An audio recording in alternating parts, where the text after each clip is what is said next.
அழைத்திடுமே கர்த்தர் வசனம் வல்ல சமத்தி கண்மணி அழைத்திடுமே இதய நினைவை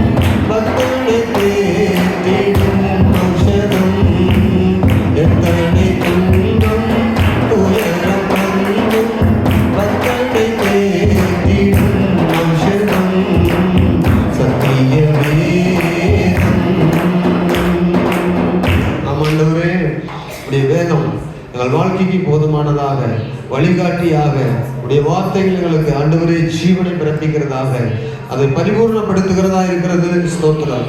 என் ஆடுகள் என் சத்தத்துக்கு செவி கொடுக்கும், நான் முன்னாலே செல்லுவேன், என் ஆடுகள் என் சத்தத்தை கேட்டு என் பின்னாலே வரும் என்று சொன்னீரப்பா. இப்படி ஆடுகளாய் நாங்கள் வந்திருக்கிறோம். மேய்ப்பரா இருக்கிற நீர், பிரதான மேய்ப்பரா இருக்கிற நீர், நீரே மேய்ப்பர் என்பதையும் நீர் உடைய ஜனத்தை நல்ல புல்லுள்ள இடங்களில் மேய்க்கிறீர், அமர்ந்த தண்ணீர் அண்டையிலே நடத்துகிறீர் என்று சங்கீதக்காரன் சொன்னது போல இன்றைக்கு எங்களை மேய்த்து நல்ல அமர்ந்த தண்ணீர் அண்டை நடத்தும்படி நாங்கள் விரும்புகிறோம். ஆத்துமா எசப்பா இடத்தையும் கொழுப்பையும் உண்டது போல திருப்தி ஆகட்டும்.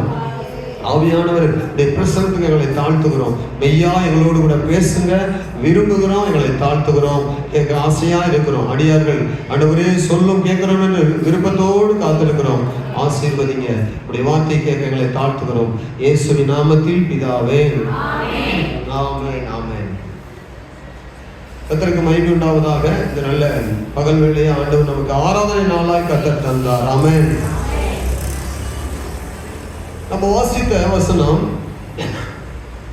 ஏசாயா 41 அதிகாரம் 10 வசனம். நீ பயப்படாதே, நான் உன்னுடனே இருக்கிறேன், திகையாதே, நான் உன் தேவன், நான் உன்னை பலப்படுத்தி உனக்கு சகாயம் பண்ணுவேன், என் நீதியின் வலகரத்தினால் உன்னை தாங்குவேன். ஆண்டவர் இந்த ஏசாயாவிடத்துல ஆமென் அவர் சொல்லுகிறார், நீ பயப்படாதே, நான் உன்னுடனே இருக்கிறேன் என்று சொல்லி. ஆமென். யாரை பார்த்து சொல்றாரு? இஸ்ரவேலை பார்த்து சொல்றாரு. யாக்கோபுடைய யாக்கோபுன்னு சொல்றாரு. மேல வசனங்களை பார்க்கும்போது தெளிவுபட நாம் பார்க்கிறோம். நீ பயப்படாதே, நான் உன்னுடனே இருக்கிறேன். இந்த வசனம் இங்கே பார்க்கிறோம். நீ பயப்படாதே, நான் உன்னுடனே இருக்கிறேன். ஆண்டவர் தம்முடைய ஜனங்களை பார்த்து அவர் சொல்றாரு, நீ பயப்படாதே, நான் உன்னோடு கூட இருக்கிறேன். ஆமென், அல்லேலூயா. நீன்றதுனால நம்ம ஒவ்வொருவரையும் தனித்தனியாய் குறிக்கிறது. நீங்கள் உங்களோடு அப்படி இல்லை, உன்னோடு, உன்னுடனே நான் இருக்கிறேன், நீ பயப்படாத. எதை குறித்து என்ன செய்ய வேண்டாம்? பயப்பட வேண்டாம். பக்கத்தில் உள்ளவங்களை பார்த்து சொல்லுங்க, நீ பயப்படாத. சொல்றாங்க, சொல்ல மாட்டேங்க. பக்கத்துல பார்த்து நீங்களும் சொல்லுங்க. நீங்க உங்க சத்தமே கேட்கல, அப்படிதான் பேசுவீங்களா வீட்டுல? அப்படி சொல்லுங்க. இவங்களாம் எழுப்பி ஓடி 10 பேர்கிட்ட கை முடிச்சு வந்துருக்கணும். நீ பயப்படாது. உங்க சொல்ற வார்த்தையிலே உங்க வீட்டுக்கு போனா போதுமானதா இருந்திருக்கும். பின்னால் உள்ளவங்க எல்லாம் அமைதியா இருக்கிறாங்க. ஸ்தோத்திரம், அல்லேலூயா. ஆமா, நீங்க சொல்லணும் அந்த வாசகம், நீ பயப்படாதே. ஸ்தோத்திரம், நீ பயப்படாத. ஏன் பயப்பட வேண்டாம்? நான் உன்னோட இருக்கிறேன், நான் உன்னோடு கூட இருக்கிறேன். நான் இருக்கும்போது உனக்கு என்ன பயம்? நான் உன் கூட இருக்கிறேன், நீ பயப்படாத. எவ்வளவு பெரிய வார்த்தை பாருங்க. கர்த்தருக்கு ஸ்தோத்திரம், கர்த்தருக்கு மகிமை உண்டாவதாக. இந்த வசனத்தில் தேவன் தம்முடைய ஜனங்களை பார்த்து சொல்றாரு. விசேஷமாக இந்த வசனத்தை நம்ம இன்னும் கூட கொஞ்சம் மேல போய் வாசிப்போம்னா 8ஆம் வசனத்துல சொல்றாரு. 8ஆம் வசனத்துல, என் தாசனாகி இஸ்ரவேலே, நான் தெரிந்து கொண்ட யாக்கோபே, என் சிநேகிதனான ஆபிரகாமின் சந்ததியே, நான் உன்னை பூமியின் பூமியின் கடையாந்தரங்களில் இருந்து உன்னை எடுத்து அதன் எல்லைகளில் இருந்து அழைத்து வந்து, நீ என் தாசன், நான் உன்னை தெரிந்து கொண்டேன், நான் உன்னை வெறுத்து விடவில்லை என்று சொன்னேன். ஆகவே நீ பயப்படாதே, நான் உன்னுடனே இருக்கிறேன், திகையாதே, நான் உன் தேவன், நான் உன்னை பலப்படுத்தி உனக்கு சகாயம் பண்ணுவேன், என் நீதியின் வலது கரத்தினால் உன்னை தாங்குவேன். அல்லேலூயா. கொஞ்சம் உங்களுக்கு கிளாரிஃபிகேஷனா கிடைக்கும். பாடல் என்ன சொல்றாரு? இஸ்ரவேலே யாக்கோபேன்னு சொல்றாரு. இஸ்ரவேல் யாக்கோபு என்பது யாக்கோபுடைய பேரை குறிக்குது. இப்போ ஏசாயா பேசும்போது யாக்கோபு கிடையாது, யாக்கோபு இறந்து போயிட்டாரு இல்லைங்களா? வருஷங்கள் நிறைய போயிடுச்சு. அவர் வாழ்ந்ததுக்கும் இவர் வாழ்ந்ததுக்கும் ரொம்ப காலம். அப்போ யாக்கோபு இஸ்ரவேல்னு ஏன் பேரை சொல்றாருன்னா, தேவன் தம்முடைய ஜனமா இருக்கிற யாக்கோபின் சந்ததி வழியாக வந்த இஸ்ரவேலா இருக்கிற ஜனங்களை பார்த்து சொன்னாரு, நீங்கள் பயப்பட வேண்டாம். நீங்கள் என்ன செய்ய வேண்டாம்? நீங்கள் பயப்பட வேண்டாம், நான் உங்க கூட தான் இருக்கிறேன். யாக்கோபோடு கூட இருந்தேன். அவருக்கே சொன்னேன், அவருக்கே என்ன செய்த முன்னாடியே சொன்னேன். 26ஆம் அதிகாரத்துல அவர் சொன்னாரு, முதல்ல நான் இப்படிதான் உங்க அப்பா இடத்துல சொன்னேன். 26:34 ஆதியாகம புஸ்தகம் 26:34 என்ன சொல்றாரு? முதலாக அவர் அப்பாவுக்கு தான் அந்த வார்த்தை கிடைக்குது. ஸ்தோத்திரம். 26:24 ஆதியாகமம் 26. அன்று ராத்திரியிலே கர்த்தர் யாக்கோபுக்கு தரிசனமாகி, நான் உன் தகப்பனாகிய ஆபிரகாமுடைய தேவன், பயப்படாதே, நான் உன்னுடனே இருந்து உன்னோட கூட இருந்து என் ஊழியக்காரனாகிய ஆபிரகாம் நிமித்தம் உன்னை ஆசீர்வதித்து உன் சந்ததியை நான் பெருக பண்ணுவேன் என்று சொல்லி அங்க முதல் அங்க சொல்றாரு. இது யாக்கோபு இடத்துல சொல்றாரு. இப்போ யாக்கோபுடைய சந்ததி இடத்துல பல 100 ஆண்டுகள் போயிடுச்சு. எத்தனை 100 ஆண்டுகள் போனது? பல 100 ஆண்டுகள் போனது. இப்போ அவருடைய சந்ததி இடத்துல சொல்றாரு, என்ன சொல்றாரு? இஸ்ரவேலே யாக்கோபே, நீ பயப்படாதே, நான் உன்னுடனே இருக்கிறேன், நான் உன் தேவன், நீ என்னுடைய ஜனம், நான் உன்னை பலப்படுத்தி உனக்கு சகாயம் பண்ணுவேன். அது மட்டுமல்ல, என் நீதியின் வலது கரத்தினால் உன்னை என்ன செய்வேன்? தாங்குவேன். அல்லேலூயா. கவனிங்க, ஆண்டவர் தம் ஜனத்தை பலப்படுத்துவதில், உற்சாகப்படுத்துவதில் அடிக்கடி ஒரு வார்த்தை நீங்க பைபிள்ல சொல்வதை பார்த்திருப்பீங்க.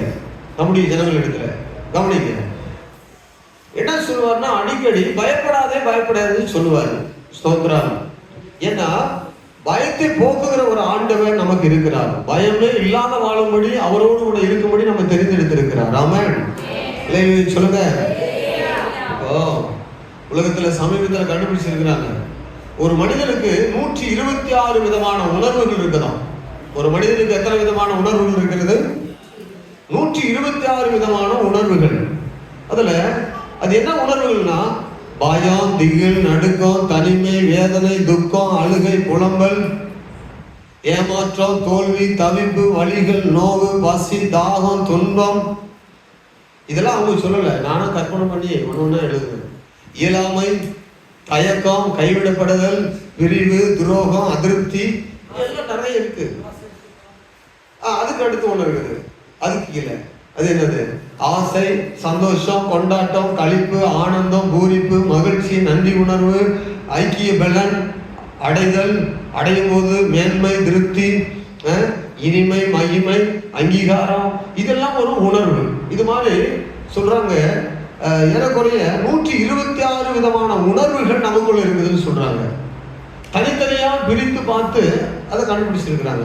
இதுல ஒன்றுதான் என்னன்னா பயம். இதுல ஒன்றுதான் என்னது? அப்ப ஆண்டவர் சொல்றாரு, நம்ம உணர்வுகளை அறிகிற தேவன் தான் நாம் ஆராதிக்கிற தேவன். நம்ம பார்த்த உடனே சொல்லுவார், நீ என்ன கலக்கமா இருக்கிற, நீ ஏன் இன்னைக்கு உன்னை பார்த்தா மகிழ்ச்சியா இருக்குது, உன்னை பார்த்தா ஏன் சந்தேகமான முகத்தோடு நீ பார்க்கிற, உன்னை பார்த்தா பரவாயில்ல, உள்ளத்துல மகிழ்ச்சி பொங்குது, சமாதானம் நிறைவோடு நீ முகத்தை பார்க்க முடியுது. இப்போ உங்களுடைய முகத்துல உள்ள இருக்கிற உணர்வுகளை ஆண்டவர் அறிந்து சொல்றாரு. ஆமாம், நம்ம புரிந்து பேசுறாரு. நம்முடைய உள் உணர்வுகளை அறிந்தவர் தான் தேவன். நம் நினைவு ஓட்டங்களை எல்லாம் அவர் கணக்கிடுகிறவர் தான் நம்முடைய தேவன்.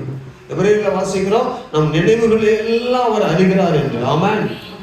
அதனால நினைவுகளில் ஒன்று அத சொல்றாரு, பயப்படாதே என்று சொல்றாரு. பயப்படாதே. இந்த வார்த்தை தேவன் எப்படிப்பட்ட சூழ்நிலையில தம்முடைய பிள்ளைகளிடத்துல பேசியிருக்கிறார் என்றால், எந்த நிலைமையில ஜனங்களிடத்துல அந்த வார்த்தைகளை பேசுறாரு? பயப்படாதேங்கிற வார்த்தையை ஆதியாகமம் புஸ்தகம் 15ஆம் அதிகாரம் 1ஆம் வசனத்தில் முதலாக இந்த வார்த்தை இங்கதான் பயன்படுத்தப்படுது. பயப்படாதேங்கிற வார்த்தையே முதல் ஆதியாகமம் 15:1 தான் பயன்படுத்தப்படுது. இந்த காரியங்கள் நடந்த பின்பு கர்த்தருடைய வார்த்தை ஆபிரகாமுக்கு தரிசனத்திலே உண்டாகி அவர், ஆபிரகாமே நீ பயப்படாதே, நான் உனக்கு கேடகமும் உனக்கு மகா பெரிய பலனமா இருக்கிறேன் என்றார். ஆபிரகாமுடைய உள் உணர்வுகளை கர்த்தர் பார்த்தார். பயம், தனிமை உணர்வு வந்துருச்சு. ஐயோ அடுத்தது யுத்தம் வந்துருமா? ஏற்கனவே 4 ராஜாக்கள் இடத்துல போய் சண்டை போட்டோம், அவங்களெல்லாம் ஜெயிச்சுட்டு இவங்களை கொண்டு வந்து என்ன செஞ்சோம்? இங்கே தேசத்துல விட்டு வந்தோம். அவங்களெல்லாம் ஒன்று கூடி ஒருவேளை நம்ம இடத்துல சண்டை போட வருவார்களோ, அவங்க இன்னும் பெரிய கூட்டத்தை சேர்த்து கொண்டு நம்ம இடத்துல யுத்தம் பண்ண வருவார்களோ, நான் தனிமையை இருக்கிறேன்னு, என் கூட்டம் கொஞ்சமா தானே இருக்குது, இத்தனை ராஜாக்கள் சேர்ந்து வந்தா நான் என்ன செய்ய முடியும்னு சொல்லி ஒருவேளை ஆபிரகாம் யோசித்திருக்கலாம். இப்ப பைபிள் படிக்காதீங்க, நான் சொல்றது தியானத்துக்கு கேளுங்க. அல்லேலூயா சொல்லுங்க பாப்போம், சத்தமா சொல்லுங்க. ஏன்னா நீங்க படிச்சுன்னா அதுவும் புரியாது, நான் சொல்றதும் புரியாது, ரெண்டு கெட்டான ஆயிரும். அதனால இங்க கேட்டுட்டு அப்புறமா பிறகு படிங்க. ஸ்தோத்திரம். என்ன சொல்லப்படுது? ஆபிரகாமுடைய உணர்வுகளை தேவன் புரிந்திருந்தார். அவரோடு பேச ஆரம்பிக்கிறார். ஆண்டவரே என் கூட எதுவும் பேச மாட்டேங்கிறா, நான் இந்த நிலைமையில் இருக்கிறேன்னு சொல்லி அவன் கேட்க தேவையில்லை. ஏன்னா அவனை படைத்தவருக்கு தெரியும். ஆமென். நீ என்ன நிலைமையில வந்து உட்கார்ந்து இருக்கிற, உன் சூழ்நிலை என்ன, உன் பிரச்சனை என்ன, உன் காரியங்கள் என்ன, உன் நினைவுகள் என்ன, உன் தேவைகள் என்ன, உன்னுடைய உணர்வுகள் எப்படிப்பட்டதா இருக்குது, உன்னுடைய காரியங்களை நீ எப்படி நடக்க வேண்டும் என்று நான் விரும்புகிறேன் என்பதெல்லாம் அறிந்த ஒரு தேவன் நம்மோடு பேசுறாரு. ஆமென். பயப்படாதீர்கள், எதை குறித்து என்ன செய்யாதீர்கள், அவர் உங்களுக்கு இருக்கிறார். நீங்கள் ஆராதிக்கிற தேவன் நான் உன்னுடனே இருப்பேன் என்று சொல்றாரு. நான் உன் கூடவே இருப்பேன். ஆமென் சொல்லுங்க. சொல்லுங்க. ரொம்ப பாதிக்கப்பட்டவன், நிறைய அடிப்பட்டவன், ரொம்ப துயரப்பட்டவன், ரொம்ப நெருக்கப்பட்டவன், ரொம்ப துயரப்பட்டவன், நிறைய வாழ்க்கையில கடந்து வந்த பாதைகள் எல்லாம் அப்போஸ்தலன் பவுல் 2 கொரிந்தியர் 6ஆம் அதிகாரத்தில் சொன்னது போல நீங்க வாசித்தீங்கன்னா என்னை கூட பக்கத்தில் எழுதி வைத்துக்கலாம். அவ்வளவு காரியங்கள் அதுல 3/4 பகுதி கூட சொல்லலாம். இப்படி எல்லாம் வந்திருக்கேன். ஏன்னா அடி ஒண்ணு தான் வாங்கல, காயங்கள் ஒண்ணு தான் படல. அப்போஸ்தலன் பவுல் அடி வாங்கினார். அல்லேலூயா சொல்லுங்க. அடி வாங்கினாரா பவுல்? அப்படி இருக்கா பைபிள்ல? நிறைய இடத்துல வாங்கினார். ஸ்தோத்திரம். 1 Corinthians 39 அடியாக 5 முறை, இயேசுக்கே 1 முறை தான். இவர் எத்தனை முறை வாங்கியிருக்கிறார் அடி? 1 Corinthians 40 அடியாக 5 முறை மிலாறுகளால் அடிக்கப்பட்டேன். கப்பல் சேதத்தில் இருந்தேன். சொந்த ஜனங்களாலும் அந்நிய ஜனங்களாலும் உண்டான துரோகங்களில் நான் பாதிக்கப்பட்டேன். கப்பல் யாத்திரையில 14 நாள் சாப்பிடாம இருந்தேன். குளிரிலும் பசியிலும் பட்டினிலும் பயங்கரமா வாழ்ந்து கொண்டிருந்தேன். இப்படி எல்லாம் நான் வாழ்ந்து கொண்டிருந்தேன் அப்படின்னு சொல்றாரு. அல்லேலூயா. ஆனால் இந்த நேரங்களில் எல்லாம் இவருக்கு என்ன தேறுதலா இருந்தது, ஆறுதலா இருந்ததுன்னா, கர்த்தர் பேசினார். அவ்வப்போது பேசினார். நீ கவலைப்படாத, நீ இருக்கிற இடம் எனக்கு தெரியும், உன் பிரச்சனை எனக்கு தெரியும், உன் சூழ்நிலை தெரியும், உன் தேவை எனக்கு தெரியும், நான் உன்னை நடத்துவேன். பவுலே தைரியமா இருக்கு. ஸ்தோத்திரம். எப்படி பேசினாரு? ஆனா நாம திடமா இருக்கிறது தான் கர்த்தர் விரும்புறாரு. நாம பயப்படாம இருக்கிறது தான் கர்த்தர் விரும்புறாரு. நடக்கிறது நடக்கட்டும், நடக்கும்போது நடக்கட்டும். நான் சொல்றது உங்களுக்கு புரியுதா? சொல்லுங்க பாப்போம். நடக்கிறது நடக்கட்டும், நடக்கும்போது நடக்கட்டும். அதுக்கு நம்ம கவலை. அல்லேலூயா சொல்லுங்க. அது நடக்கும், ஆண்டவர் செய்வார். அதுதான் நம்முடைய தைரியம். வீடு வேணுமா அவர் தருவார், கார் வேணுமா தருவார், சைக்கிள் வேணுமா தருவார். ஸ்தோத்திரம். உனக்கு விடுதலை வேண்டுமா தருவார், பலவீனம் மாறணுமா ஆண்டவர் செய்வார். அல்லேலூயா. பிள்ளைகளை ரட்சிக்கணுமா ரட்சிப்பார். ஆனா நீ ஜெபம் பண்ணாம தூங்கினா ரட்சிக்க முடியாது. அது ஒரு பிரச்சனை இருக்கு. ஜெபம் பண்ணாம தூக்கிட்டு எந்த பிள்ளைங்க போய் ரட்சிக்கப்படுவாங்க? நீ ஜெபம் பண்ணி ரட்சிக்கப்படுவாங்க. அப்படின்னு சொல்லுங்களேன், சத்தமா சொல்லுங்க. பிள்ளைகளுக்காக ஜெபம் பண்ணி பாருங்க, அவர் ரட்சிப்பார் ஆண்டவர். அதெல்லாம் அவருடைய வேலை. நம்முடைய வேலையை நம்ம செய்வோம். ஆமென். அது நடக்கிறப்ப நடக்கும், எல்லாம் நலமாய் நடக்கும். அப்படி சொல்லுங்க பாப்போம். நடக்கிறப்ப நடக்கும், எல்லாம் நலமா நடக்கும். அல்லேலூயா. வாய் உள்ள பிள்ளைங்க தான் பிள்ளைக்கும். வாயில சொல்லி சொல்லி வந்தீங்கன்னா உங்களை அறிக்கை கர்த்தர் கேட்பார். ஆமென். சரி, இப்போ முதலாக ஆபிரகாம் இடத்துல பயப்படாத ஆபிரகாமே, நான் உனக்கு மகா பெரிய கேடகமும், நான் உனக்கு பலமா இருக்கிறேன். யார் வந்தாலும் நீ பயப்பட வேண்டாம். நான் உன்னை அழைத்திருக்கிறல்ல, நீ வந்திருக்கிறல்ல, உனக்கு நான் போதும், நான் உன்னை கூட இருப்பேன். அப்ப ஆண்டு சொன்ன உடனே அவருக்கு தைரியம் வந்திருக்குமா? வந்திருக்காதா? கண்டிப்பா வந்திருக்கும். ஆமென். இப்போ பயப்படாத, பயப்படாதே, இந்த வார்த்தையை தேவன் இந்த சூழ்நிலையில ஆபிரகாம் இடத்துல பேசுறாரு. ஏசாயா 41:10 கர்த்தர் பேசும்போது ஏசாயாவினுடைய அந்த வார்த்தையிலிருந்து பேசுறாரு, அவருடைய ஊழிய பகுதியிலிருந்து. இந்த நாட்களிலே ஸ்தோத்திரம் யார் இருந்தாங்கன்னா யாக்கோபு கிடையாது, இஸ்ரவேல் அவன் கிடையாது, அவனுடைய சந்ததி பார்த்து சொல்றாரு. இப்படி இவர்களிடம் இப்போது பேசுவதற்கு ஏதோ ஒரு காரணம் இருக்கு. ஆண்டவர் எந்த ஒரு காரணம் இல்லாம இந்த வார்த்தையை சொல்ல மாட்டார். ஆமென் சொல்லுங்க, அல்லேலூயா. ஜனங்களுக்குள்ள என்ன பிரச்சனை இருந்துச்சுன்னு தெரியல, ஜனங்களுக்குள்ள இருந்த காரியங்களை ஆண்டவர் அறிந்து பேசுறாரு. காரணம் இல்லாம பேச மாட்டார். பயப்படாதான்னு சொன்னா ஏதோ ஒரு காரணம் இருக்கும். அப்போ ஜனங்கள் இடத்துல பயப்படாத அப்படின்னு சொல்றாரு. அப்போ நம்மிடம் இந்த வார்த்தையை ஆண்டவர் இன்றைக்கு பேசுறார் என்றால் ஏதோ ஒரு காரணம் இருக்குது. உண்மையில மற்றவர்களுடைய எரிச்சல், மற்றவர்களுடைய கோபம், மற்றவர்கள் கைவிடப்படுவோம், மற்றவர்களால் கைவிடப்பட வேணும், மற்றவர்கள் உதாசனப்படுத்துறாங்களா, மற்றவங்க பயமுறுத்துறாங்களா, மற்றவங்க என்ன அதிகப்படுத்துறாங்களா, மற்றவங்க என்ன பேசுவது கஷ்டமா இருக்குது, இந்த காரியத்துக்கு நான் என்ன செய்வேன், இப்படி செய்வது சரிதானா, இப்படி செய்யாம இருக்கிறது சரியா, ஏதோ ஒரு அச்சத்தோடு, பயத்தோடு, கலக்கத்தோடு, திகைப்போடு, வேதனையோடு, துக்கத்தோடு தேவ சமூகத்தில் வந்து அமரும்போது நம்மோட அவர் பேச ஆரம்பிச்சிடாரு. நீ நம்மோட பேசுறதுக்கு ஒரு காரணம் இருக்குது. நீ பயப்படாதுன்னு சொல்றதுக்கு ஒரு காரணம் ஆண்டவர் வச்சிருப்பாரு. எத்தனை பேர் அதை விரும்புறீங்க? ஆமென் சொல்றீங்க. நீங்க பயப்படாதீர்கள், கர்த்தர் உங்களோடு கூட இருக்கிறார். ஆமென். அப்படியே உட்கார்ந்துட்டு ரொம்ப கவலையா இருந்தது. என்ன கவலைன்னு சொல்றது, ஏதோ சில கவலை. அப்படியே உட்கார்ந்து யோசிச்சுட்டே இருக்கிறேன். திடீர்னு சொல்லி வீட்டில் ஒரு வசனம் இருக்குது. அந்த வசனத்தை பார்த்தா இந்த வார்த்தை 2 மட்டும் மேலே எழுப்பி உள்ள போற மாதிரியே தெரியுது. இந்த வார்த்தை எப்படி? நீ பயப்படாத, நான் உனக்கு கூட இருக்கிறேன். அந்த கீழே உள்ள வார்த்தைகள்லாம் வரமாட்டேங்குது அந்த வசனத்துல. ஆனா இந்த வார்த்தை மட்டும், நீ பயப்படாத, நான் உன்னுடனே இருக்கின்ற வார்த்தை மட்டும் வெளியே வந்து பெருசாக காட்டிட்டு உள்ள போற மாதிரியே தெரியுது.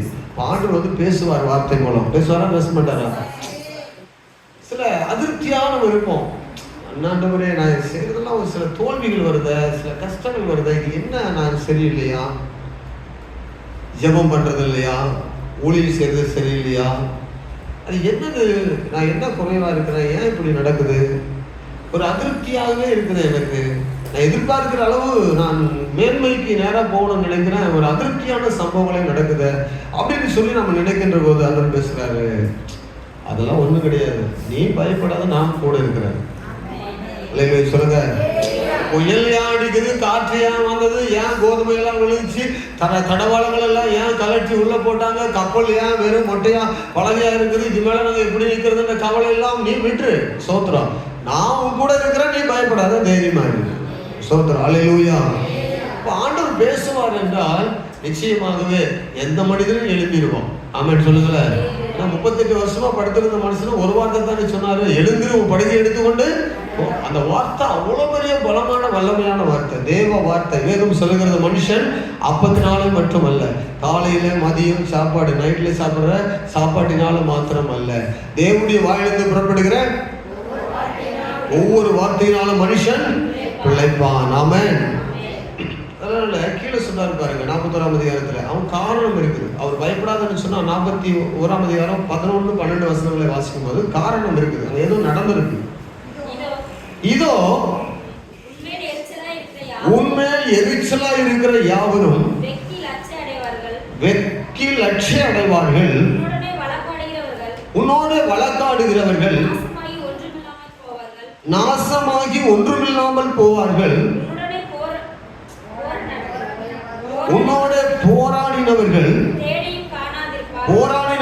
தேடியும் காணாதிருப்பாய், உன்னோடு யுத்தம் பண்ணின மனுஷர்கள் இல்பொருளாவார்கள். சரி, அப்புறம் 2 வசனத்துல சொல்றாரு. அப்ப இஸ்ரவேல் ஜனங்களுக்கு அந்த நேரத்துல ஏதோ பிரச்சனை வந்திருக்கு, காரணம் இல்லாம பயப்படாதுன்னு சொல்லல. இல்லையே சொல்லுங்கள. அப்போ அவனுக்கு பிரச்சனை வரும்போது தான் பேசுறாரு, பிரச்சனை இல்லாம பேசல.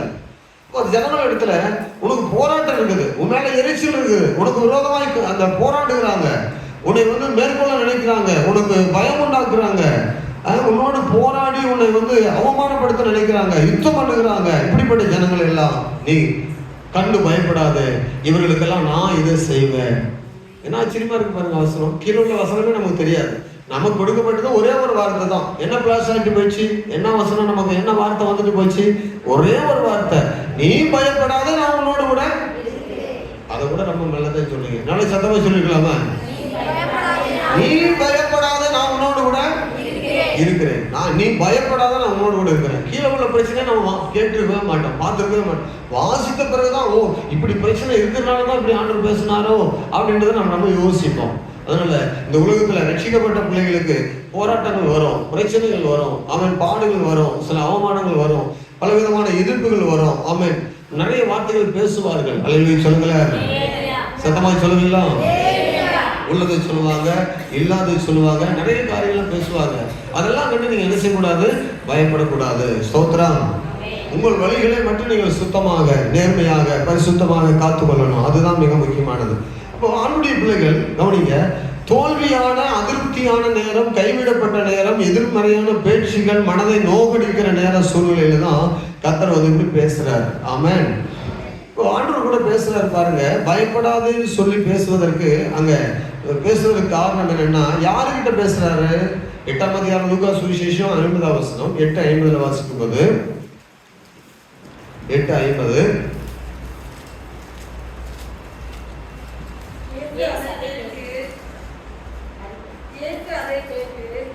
இயேசு அதை கேட்டு பயப்படாதே, விசுவாசம் உள்ளவனாய் இரு, அப்பொழுது அவள் ரட்சிக்கப்படுவார்.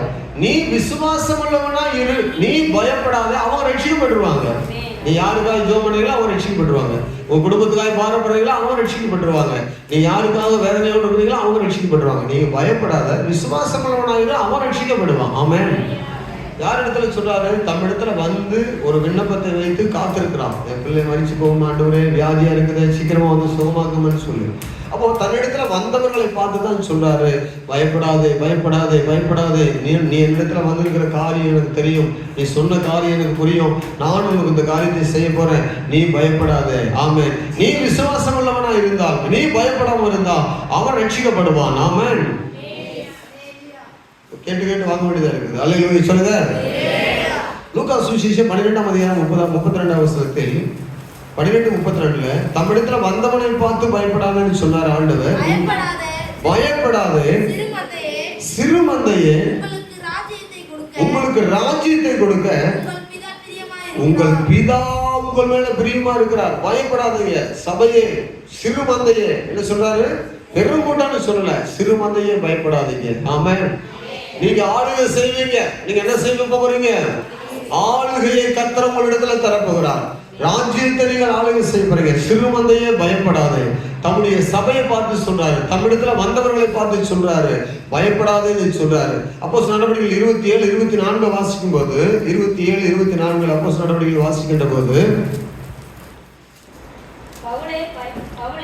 பவுலே பயப்படாதே, நீ ராயனுக்கு முன்பாக நிற்க வேண்டும். இதோ உன்னுடனே கூட பிரயாணம் பண்ணுகிற, யாத்திரை பண்ணுகிற யாவரையும் உனக்கு தேவன் உனக்கு தயவு பாராட்டும்படியாக ஏற்படுத்தி இருக்கிறார். ஆமென். அல்லேலூயா சொல்லுங்க. பவுலே பயப்படாத, நீ வாசிக்கிறது என்ன பார்த்து சொல்ற மாதிரியே இருக்குது. அல்லேலூயா சொல்லுங்க பாப்போம். புரிஞ்சிருந்தா சத்தமா அல்லேலூயா சொல்லிருக்கீங்க. ஸ்தோத்திரம். பவுலே பயப்படாதே, பரவாயில்ல, எனக்கு சொல்ற மாதிரியே இருக்குது. ஸ்தோத்திரம். யாருக்காக போகிறாரு? தேவனுக்காக ஓடிக்கொண்டிருக்கிறாரு, தேவனுக்காக பிரயாணப்பட்டு கொண்டிருக்கிறாரு. இந்த வழியில இவர் கஷ்டப்படுறாரு. அப்ப ஆண்டுடைய வார்த்தை வருகிறது, நீ பயப்படாத, நீ ஓடுகிற ஓட்டம் எனக்கு தெரியும், எதுக்காக பிரயாசப்பட்டு கொண்டு எனக்கு தெரியும், நீ பயப்படாத. தன்னிடத்துல வந்தவனுக்கு சொல்றாரு, தன் சபையை பார்த்து சொல்றாரு, தன் நாமத்துக்காக ஓடிக்கொண்டிருக்கிற பார்த்து சொல்றாரு, பயப்படாம ஓடுங்கள். அல்லேலூயா. சபை விட்டு ஓடாதீர்கள், பயப்படாம ஊழியத்துக்காக ஓடுங்கள். அல்லேலூயா சொல்லுங்களேன். புரியுதா உங்களுக்கு? நீங்க ஓடுங்கன்னு சொன்னா நீங்க தப்பா புரிஞ்சுக்கணும். ஓடுங்கன்னா சர்ச்சை விட்டு ஓட சொன்னாரு பாஸ்டர். ஊழியத்துக்காக ஓடுங்கள், தேவ தரிசனத்துக்காக ஓடுங்கள். ஆண்டவரே சிறு மந்தையை பார்த்து சொன்னாரு, நீங்க பயப்படாதீங்க, உங்களுக்கு தான் ராஜ்யமே, உங்களுக்கு தான் கர்த்தர் ஆளுகையை தர போறாரு. ஆமென். அல்லேலூயா. நீங்க எதற்காக ஓடிக்கொண்டிருக்கிறீங்க? கூட இருந்து ஆண்டவர் என்னெல்லாம் செய்வார். கூட இருக்கிறேன்னு சொல்றாரு, பயப்படாதுன்னு சொல்றாரு. யாரை பார்த்து சொன்னாரு, எப்படி சொன்னாரு, ஏன் சொன்னாருலாம் பார்த்து கொண்டு இருந்தோம். இப்போ கூட இருக்க ஆண்டவர் நம்மோடு கூட இருக்குன்னா நம்ம என்ன செய்யணும்? கர்த்தர் நம்ம கூட இருக்குன்னா என்ன செய்யணும்? பார்க்குறோமா? நம்ம கூட நம்ம என்னோடு கூட கர்த்தர் இருக்குன்னா நான் என்ன செய்யணும்? உங்களோடு கூட கர்த்தர் இருக்க வேண்டும், நீங்க என்ன செய்யணும்? அல்லேலூயா. என்ன வர மாட்டேங்குது? இவ்வளவு தானா, ரொம்ப கீழே போச்சு, அப்ப நான் ஜோம் பண்ணலாம்னு நினைக்கிறேன். நான் உண்மையா ஜோம் பண்ணிடுவேன். அல்ல பக்கம் ஆண்கள் பக்கம் ஸ்தோத்திரம். நீங்க ஜெபமும் பண்ண மாட்டீங்க, அல்லையும் சொல்ல மாட்டீங்க. அப்போ ரெண்டிலும் வித்தியாசம் இருக்கிறது. சரி, அப்போ என்ன சொல்ல வரோம்? ஆண்டவர் நம்மோடு கூட இருக்க வேண்டும் என்றால் நமக்கு என்ன வேண்டும்? கவனிங்க உங்க சூழ்நிலையை பற்றி. ஆல்ப்ஸ் என்கிற ஒரு மலை, அந்த மலை சிகரத்துல ஒரு பெரிய ஆய்வு பண்ணுகிற ஒரு மனுஷன் மேலே ஏறி போயிட்டு அங்க வந்து நிறைய ஆராய்ச்சி பண்ணியிருக்கிறார்.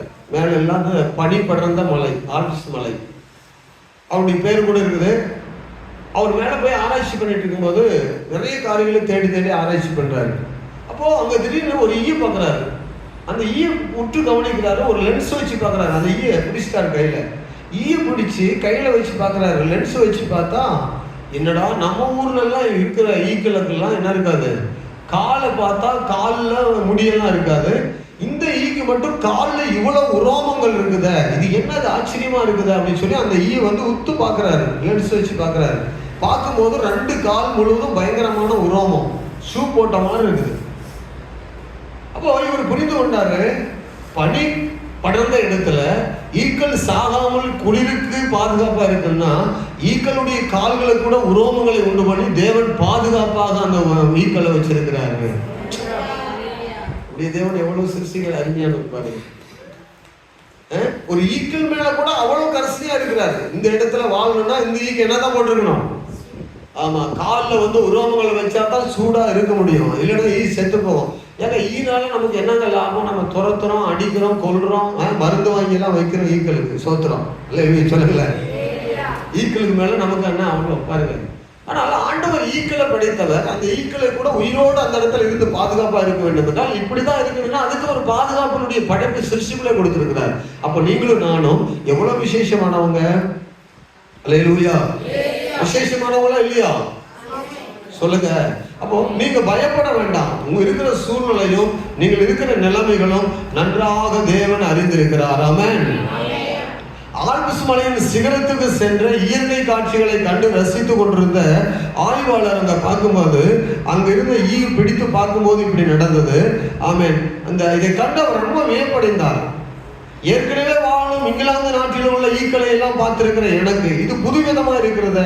ஆகவே இதை ஆய்வாளர் புத்தகத்துல இப்படி எழுதுகிறார். மாபெரும் ஆல்ப்ஸ் மலையில நான் அதாவது மலையை படைத்த நம்ம ஆண்டவர் அங்கிருக்கிற சின்ன ஈய கூட மறக்காமல் கொடிய குளிரையும் ஆமென் தாங்கும்படி அதன் கால்களுக்கு உரோமத்தை அமைத்திருக்கிறார் என்று சொல்லி தன்னுடைய உரையில் அவர் எழுதுகிறார். ஆமென். அல்லேலூயா சொல்லுங்க. மலையை படைத்த தேவன் மலை மேல் இருக்கிற ஒரு சின்ன ஈக்கு பாதுகாப்பை கொடுக்கும் போது அதை கூட மறக்காமல் படைச்சிருக்கிறாரு. எவ்வளவு நம்முடைய சிருஷ்டிகர் அருமையானவர் என்று சொன்னாரு. உங்கள் தலையில் உள்ள முடியெல்லாம் எண்ணப்பட்டிருக்குது, அதனால் பயப்படாதிருங்கள். அநேக அடைக்கலம் குருவிகளை பார்க்கலும் நீங்கள் விசேஷமானவர்களாக இருக்கிறீர்கள் என்று மத்தேயு சுவிசேஷம் 10ஆம் அதிகாரம் 30-31 வசனங்கள் ஆண்டவர் சொல்றாரு. ஆமென். அல்லேலூயா சொல்லுங்க. நான் சொல்ல வசனங்கள்லாம் எத்தனை பேர் எழுதுறீங்கன்னு தெரியல. நான் கடைசியில் கேட்க போறேன். நீங்க எத்தனை வசனம் சொன்னாலும் கேட்க போறேன். எத்தனை வசனங்கள் எழுதி வச்சிருக்கிறீங்க அப்படின்னு நான் கேட்க போறேன். எத்தனை வசனத்தை எழுதிருக்கீங்கன்னு பார்ப்போம் டைரியில். ஸ்தோத்திரம். 10, 30, 31 அடைக்கலான் குருவிகளை பார்க்கிலும் மேலாக நீங்கள் சிருஷ்டிப்புல விசேஷமானவங்க.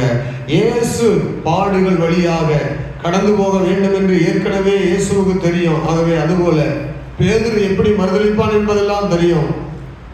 எப்படி மறிக்க போகிறான் என்பது கூட இயேசு அறிந்திருந்தார். ஆகவே தான் முன்கூட்டியே பேதுருவையும் எச்சரித்தார். பேதுருவை எச்சரித்தது மட்டுமல்ல, இன்றும் நாம் எந்த பாடுகளை சந்திக்க போகிறோம் என்று இயேசு அறிந்திருக்கிறார். அதை எதிர்க்கக்கூடிய, அதை தாங்கக்கூடிய சூழ்நிலைகளை ஏற்கனவே தேவன் நமக்குள்ளே உருவாக்கி வைத்திருக்கிறார். நம் பிரச்சனைகள் எல்லாம் பார்த்து நம்ம பயப்படக்கூடாது. ஆமென். அல்லேலூயா சொல்லுங்க. ஆல்ப்ஸ் மலையில் உள்ள ஈக்கு ஒரு நாளும் பனியை பார்த்து பயப்பட வேண்டிய அவசியம் கிடையாது. ஏன்னா அதுக்கு ஏற்கனவே திட்டம் பண்ணி ஆண்டவர் என்னை படிச்சுட்டாருன்னு சொல்லி அதை பயப்படாம சுத்திட்டு இருக்கலாம். ஆமென். அதுபோல நம்மை படைத்த தேவன் நம்மை திட்டம் பண்ணி வச்சிருக்கிறார். நான் எங்க பிறந்த நான் உட்காந்து யோசிப்பேன், நக்கு நேரிக்கு எனக்கு என்ன சம்மதம்? நான் எந்த ஒரு மூலையில பிறந்தாலும் இங்க வந்து இப்படி பேசிட்டு கிடக்குறேன், விட்டுட்டு நம்ம சொந்தம் கொண்டாடிச்சு அப்படியே யோசிச்சுட்டே இருப்பேன். ஆண்டவர் என்ன ஒரு அருமையா நம்ம கொண்டு வந்து எங்கெல்லாம் வச்சு எப்படியெல்லாம் நம்ம பராமரிக்கிறாரு. நம்ம சிந்தையிலே தோன்றாத காரியம். நம்ம பார்க்காத தேசம், நம்ம பழகாத மக்கள், நமக்கு தெரியாத உறவுகள், நம்ம அறியாத பாதைகள், நாம் போகின்ற நமக்கு தெரியாத ஒரு வழிகள் என்னன்னே தெரியாது. ஆவியினால் பிறந்தவன் வேதத்தில் வாசிக்கிறோம். யோவான் சுவிசேஷம் 3ஆம் அதிகாரத்தில் அப்படித்தான் இருக்குது. ஆவியினால் பிறந்தவன் எவனும் அப்படியே இருக்கிறான். காற்றானது இந்த இடத்திலிருந்து புறப்பட்டு இந்த இடத்துக்கு போகுது. அந்த வசனம் வாசித்து பாருங்களேன், ரொம்ப அழகா இருக்கும். அதனால நீங்கள் பயப்படாமல் இருக்கிறதுக்காக இந்த வார்த்தைகளை நீங்களும் நானும் படிக்கணும். 3ஆம் அதிகாரம் யோவான் சுவிசேஷம் படிங்க, 8ஆம் வசனம். காற்றானது, அதுக்கு மேல உள்ள வசனம் 5ஆம் வசனத்திலிருந்து, இயேசு பிரதியுத்தரமாக, ஒருவன் ஜலத்தினாலும் ஆவியினாலும் பிறவாவிட்டால் தேவனுடைய ராஜ்யத்தில் பிரவேசிக்க மாட்டான் என்று மெய்யாகவே மெய்யாகவே உனக்கு சொல்லுகிறேன். மாம்சத்தினால் பிறப்பது மாம்சமா இருக்கும், ஆவியினால் பிறப்பது ஆவியா இருக்கும். பாருங்க, ஒரு விளக்கம் சொல்றாரு. நிக்கோதேமு என்ன சொல்றான்? ஆண்டவரே, நீ தேவனிடத்திலிருந்து வராவிட்டால் இப்படிப்பட்ட அற்புதங்கள் ஒரு மனிதனிடத்திலே நடக்காது அப்படின்னு சொல்றான். இரு என்னை பொழுது பேசுறதெல்லாம் ஸ்டாப் பண்ணு அப்படின்னு சொல்லி சொல்றாருன்னா, நீ தேவனுடைய ராஜ்யத்தை காணணும்னா, தேவனை பத்தி பேசுறல்ல, யாரை பத்தி பேசுற? அலையில் சொல்லுங்க பார்ப்போம், சத்தமா சொல்லுங்க. நீ தேவனை பத்தி பேசுறல்ல, அதோட நிறுத்து. நான் வந்தது அற்புதம் நடக்கிறதுலாம் ரெண்டாவது இருக்கட்டும். நீ தேவனை பற்றி பேசுறல்ல, தேவனிடத்துல நீ போகணும்னா நீ என்ன செய்யணும்? மறுபடியும் பிறக்கணுமா? அது எப்படி? 6 அடி உயரம் நான் வளர்ந்துட்டு எங்க அம்மா வயிற்றுல நான் போய் மறுபடியுமா? ஐயோ, இது எப்படியா பிறக்கிறது? ஏசப்பா கிட்ட கேட்கிறான், ஆண்டவரே, நான் எப்படி இவ்வளவு உயரம் மனுஷன் எங்க அம்மா வயிற்றுல மறுபடியும் போய் பிறக்க முடியல சொல்லுங்க. இஸ்ரவேலில போதகனா இருக்கிற, இவ்வளவு நாள் பிரசங்கம் கேட்ட, இவ்வளவு நாள் வசனம் வாசிக்கிற, ஆவியினால் பிறப்பது ஆவியா இருக்கும், மாமிசத்தில் பிறப்பது மாமிசமா இருக்கும். அல்லேலூயா. நீங்கள் மாமிசத்துல பிறந்ததுனால பூமியில வந்திருக்கிறீங்க. நீங்க ஆவியில பிறந்தாதான் பரலோகத்துக்கு போக முடியும். ஆமென் சொல்லுங்களேன். அப்ப சொல்றாரு, அப்ப என்ன செய்யணும்? நீங்கள் ஜலத்தினாலும் ஆவியினாலும் பிறக்கணும். பரலோகம் போனா என்ன செய்ய வேண்டும்? ஜலத்தினால். அப்ப ஜலத்தினால் என்ன பிறகு? எப்படி பிறக்கிறது? ஜலத்துக்குள்ள போய் 10 மாசம் மூழ்கி அப்படி படுத்துட்டு இருக்கிறது தான் சொல்லுங்க. ஜலத்துல இப்படி ஜலத்துல இருந்து பிறகுது எப்படி? அம்மா வயசுல ஒரு பிள்ளை 9 மாசம் 10 மாசம் தானே பிறகுது.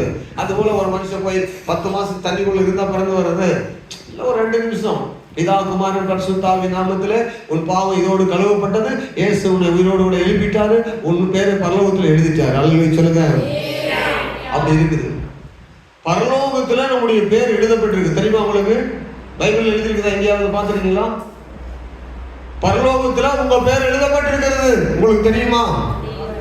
பரலோகத்துல உங்க பேர் எழுதியிருக்கிறது நீங்க பைபிள்ல பார்த்திருக்கீங்களா?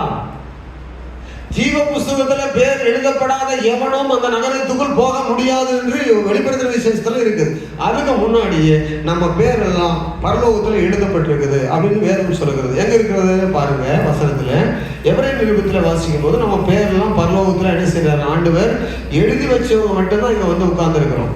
எபிரேயர் வாசிக்கும் போது ஆமென் 12ஆம் அதிகாரமா 12ஆம் அதிகாரத்தில் ஸ்தோத்திரம் கர்த்தருக்கு 12ஆம் அதிகாரமா ஸ்தோத்திரம் 23ஆம் வசனம். அதுதான் வரி வாசிங்க. பரலோகத்தில் பேரு எழுதி இருக்கிற. சரி, அதோட எழுதிருவோம். பரலோகத்தில் என்ன எழுதி இருக்கிற? அதை மட்டும் நம்ம அங்க மட்டும் அடிக்கோடு எடுங்க. எபிரேயர் 12ஆம் அதிகாரத்தில் 21ஆம் வசனத்துல பரலோகத்தில் பேரு எழுதி இருக்கிறன்றது மட்டும் அடிக்கோட்டு எடுக்கொள்ளுங்க. சரிங்களா? நம்ம பேர் வந்து பரலோகத்துல யாரெல்லாம் போறாங்களோ அவங்க பேரெல்லாம் அங்க எழுதப்பட்டிருக்குது. பரலோகத்துல யார் பேரெல்லாம் எழுதப்பட்டிருக்குது கவனிங்க, சொல்லுங்க. பரலோகத்துல யார் பேரெல்லாம் எழுதப்பட்டிருக்குது? யாரெல்லாம் அங்க போறதுக்கு இந்த பூமியில ரிசர்வேஷன் பண்ணிருக்கிறாங்களோ, விசா எடுத்திருக்கிறாங்களோ, டிக்கெட் வாங்கி இருக்கிறாங்களோ, ஞானஸ்தானம் எடுத்திருக்கிறாங்களோ, ரட்சிக்கப்பட்டிருக்கிறாங்களோ, மனம் திரும்பி இருக்கிறாங்களோ, திருவிருந்து இருக்கிறாங்களோ, எல்லாருடைய பேரும் அங்க எழுதப்பட்டிருக்குது. என்ன நான் மூச்சு பிடிச்சி இவ்வளவு பேசுறேன், ஒரு அலையில சத்தமா வர மாட்டேன்.